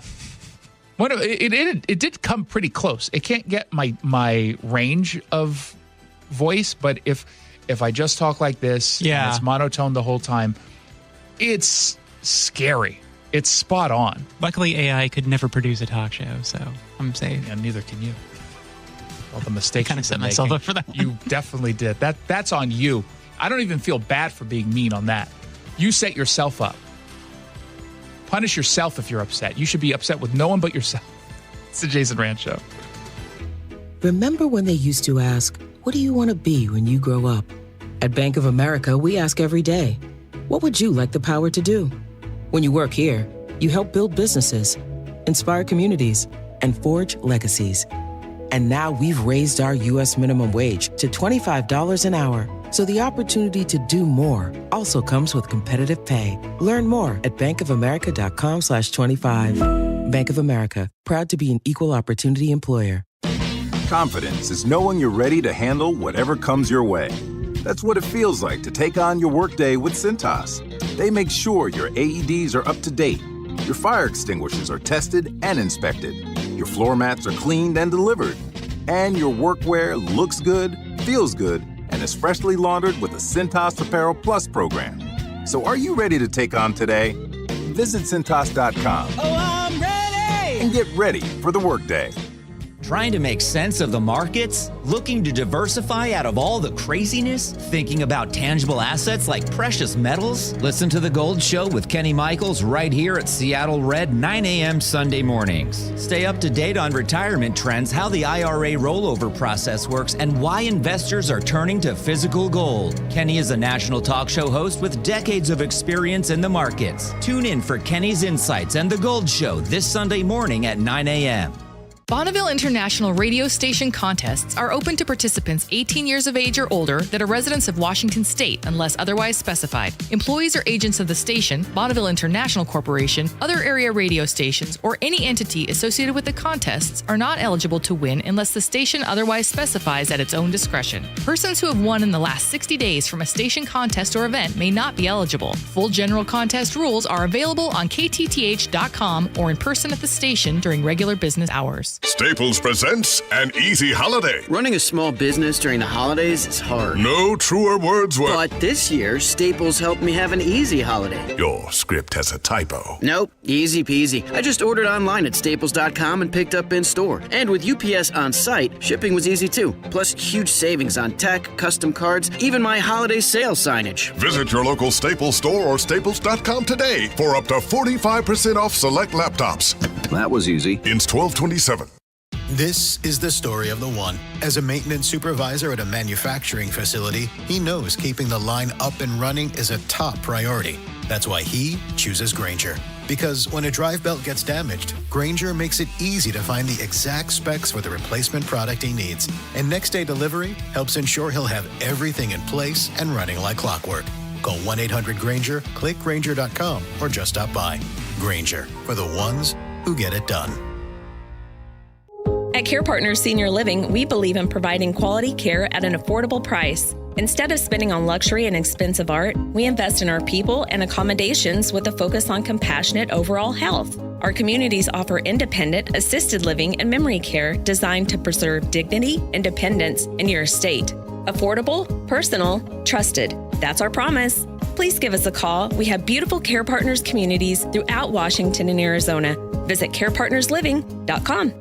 Protect your liver and give it the support it deserves with Active Liver from New Nordic. Find Active Liver in stores at your local CVS, Meijer Grocery, or online at Amazon or at newnordicusa.com. Seattle Red on 770 KTTH Seattle, 97.3 KIRO FM, HD3 Tacoma Seattle, 94.5 K233 DT Eastlake, 33 BU Seattle. Another nation. I'm Lisa Lacera, Fox News. The Abraham Accords are growing. While hosting leaders of 5 Central Asian countries, President Trump says Kazakhstan is joining the Abraham Accords to strengthen its relationship with Israel. It's a great expansion, and these are very substantial countries, so we consider that a great honor. Kazakhstan has long had diplomatic relations with Israel, but Secretary of State Marco Rubio says joining the Accords is about more than just that. We're now creating a partnership that brings special and unique economic development on all sorts of issues. The president expects other Central Asian nations to join the Abraham Accords soon. Fox's Jared Halpern at the White House. The Trump administration has filed an appeal after a federal judge ordered it to fully fund SNAP benefits for the month of November. Arrests are continuing in a foiled Halloween terror attack in Michigan. Saeed Ali Mira of Kent, Washington, has been charged in federal court with providing material support to ISIS. Investigators in the case describe Mira as financier of the plot that has netted additional suspects in New Jersey and Michigan. New Jersey U.S. Attorney Alina Habba said Wednesday Mira and his alleged accomplices to forge terrorist ties used encrypted messaging applications to plan travel to Turkey and then to Syria to join ISIS as fighters. Mira was on the FBI's radar back in 2023 for discussing a separate alleged attack. More arrests are expected in this Michigan plot. Fox's Gerdal Scott. Flight cancellations and delays have already begun at major airports as the FAA has called for a reduction in air traffic starting tomorrow at 40 major hubs. They'll start at 4% tomorrow, work their way up to 10% by next week. America is listening to Fox News. eBay has reinvented vehicle buying. From click to curb, everything's covered. Ever try to buy a car online and end up in a parking lot with a stranger and some blind trust? That era is over. Now with Secure Purchase, eBay isn't just where you find your car. It's where you buy it, start to finish. Title, financing, registration, delivery, it's all built in. This is the modern way to buy your next ride on eBay. eBay. Things people love. Secure Purchase is powered by Caramel Dealer Services, LLC, an eBay subsidiary. It all comes down to this, folks. Yep, the entire season is on the line. But my throat has officially thrown in the towel. Sounds like you need Vicks VapoCool drops. They're max strength and vaporize sore throat pain. Whoa! These VapoCool drops hit fast. Speaking of fast, did you just see that play? Yeah, he vaporized that ball. That pun should have come with a penalty. Vaporize sore throat pain with Vicks VapoCool drops. Use as directed. $5,000. That's the average amount of money people in the U.S. are now spending on gas in a year. $5,000. That's crazy. If you drive, you have to download Upside, the free app that gives you cash back every time you get gas. That's right. You can earn real cash back with Upside just by buying the gas you're already buying. You can literally start earning cash back today. I use Upside every time I fill up, and I've already made around $300. You're putting gas in your car anyway. Why not get real cash back? If you like free money, download Upside. I'm saving the cash I earn from using Upside to help pay for a vacation later this year. Download the free Upside app now to earn cash back every time you buy gas. Use promo code BOOST25 to get an extra 25 cents per gallon on your first tank. You can cash out anytime right to your bank, PayPal, or a gift card for Amazon and other brands. Just download the free Upside app and use promo code BOOST25 for a 25 cents per gallon bonus on your first tank. That's code BOOST25 for a 25 cents per gallon bonus. You're listening to Leaf Filter Radio, and the guru of gutter protection himself, Chris Coonahan, is here to take your most pressing leaf-related questions. Hey, everybody, Chris here. I understand we have Ron on the line. Ron, where are you calling from? Uh-oh. Ron, are you calling from a ladder? Well, I was. I wanted to ask Chris what I need to do to get my gutters ready to have leaf filter installed. Oh, Ron, you don't have to do anything. A Leaf Filter Trusted Pro will come out and clean out your gutters, realign and seal your gutters, and install Leaf Filter, America's #1 gutter protection system. So I didn't need to get on this ladder? Ron, Leaf Filter Trusted Pros are in your neighborhood and ready to help. Just visit leaffilter.com/radio to schedule your free gutter inspection and get up to 30% off. Thank goodness. What was that site? To get this special radio offer, go to leaffilter.com/radio for your free gutter inspection today and get up to 30% off. That's leaffilter.com/radio for up to 30% off. leaffilter.com/radio. See representative for warranty details. Hey, this is Will Kane. Let's talk about Madison Trust because it's time to take the training wheels off your IRA. What if you could invest your IRA in assets that you're passionate about, like real estate, private loans, precious metals, and more? With a Madison Trust IRA, a self-directed IRA, you are in control. Madison Trust gives you the tools to invest in what you believe in on your terms. Go to MadisonTrust.com. That's MadisonTrust.com and take charge today. Madison Trust, your trusted partner in financial freedom. Results may vary. Consult with a financial professional. Will Kane Country and the Ruthless Podcast, live from the Patriot Awards.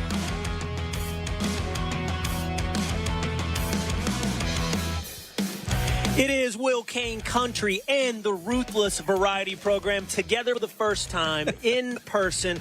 A simulcast, a joint cast, all here together. We've got John Ashbrook, Michael Duncan, Comfortably Smug, and Josh Holmes, and yours truly, Will Kane. What's up, fellas? How are you, buddy? This is kind of fun. I can't believe they allowed this. I never dated on the internet. I don't even remember if I ever went on any blind dates, but doing this for a living gives you the opportunity to get to know people without ever meeting people. Fair. Yesterday, I was at the Fox News headquarters in New York City, and I walked into the green room and said, Will, would you say hi to Ben? And I looked over, and there's Ben Shapiro. I was like, I've talked to Ben probably a dozen times in my life, but never in person. Well, and it's all nice to meet your friends from the internet. Yes. Oh, yeah. And that's what this is. I don't think I've met any four of you in person before 15 seconds ago. Yeah. Well, we feel like we've known you for a long time. By the way, can I interest you in a Fox News snow globe? Thank you. Yes. That we've got a tasty selection of items behind us. Yeah, no, it's great merch. I think we're gonna need to start moving some of this product. I'm gonna get a hat. Yeah, do it. I'm gonna get a hat. Why don't you go ahead and get yourself a hat? Well, it's very nice of you to have such chivalrous service here. It's about 10 seconds before we were live, and you sashay on up here. It's a big star. That's how I like to do it. Holmes. Well, he's like right before showtime. It gives it. Were you intimidated, Smug? That's the point. Just a tiny bit of intimidation. Are one of those trailers out there yours? Do they have you set up like? I asked about that. So we're live from the Patriot Awards on Long Island, and outside the building right now are about 3 to 4 RVs. Yes. Big concert bus RVs. Yes. And I said, which one's mine? and apparently none of them. And this part's not a secret. There's been a lot of don't say this, do say that. But I think we can say Jason Aldean is here. One of them have to be Jason Aldean. It's awesome. It has to be. Yeah. Who It's else? definitely not ours. I'm going to guess. How many of them were there? 4, I think. 4. Let's just do it, guys. We can do it. Okay. 1 for Aldean. Mm-hmm. Got to be 1 for Hannity. Totally. Definitely. Yeah. 100%. 2 for Brian Kilmeade. Kilmeade gets a double buck. Do you think, is Melania, that's not a surprise either, Melania Trump will be here tonight for the Patriot Awards. Is one of those for Melania? I don't think that I think she is in and out. Well, you might still get a bus. You could, just the 10 minutes before you go on. That's fair. She deserves a bus if she wants one. Could be. So how are we, guys? Everybody good? This is your first Patriot Awards? This is wonderful. Okay, first impressions. Ready? We're each going to do we're each going to say this. 1, Smug is way taller than I thought. He is. How tall are you, Smug? 6'2". 6? Yeah, I'm 6'2". Are you? And I'm taller, right? Come on. I think about it. Well, your hair is a little also taller. got lips. I'm on flash.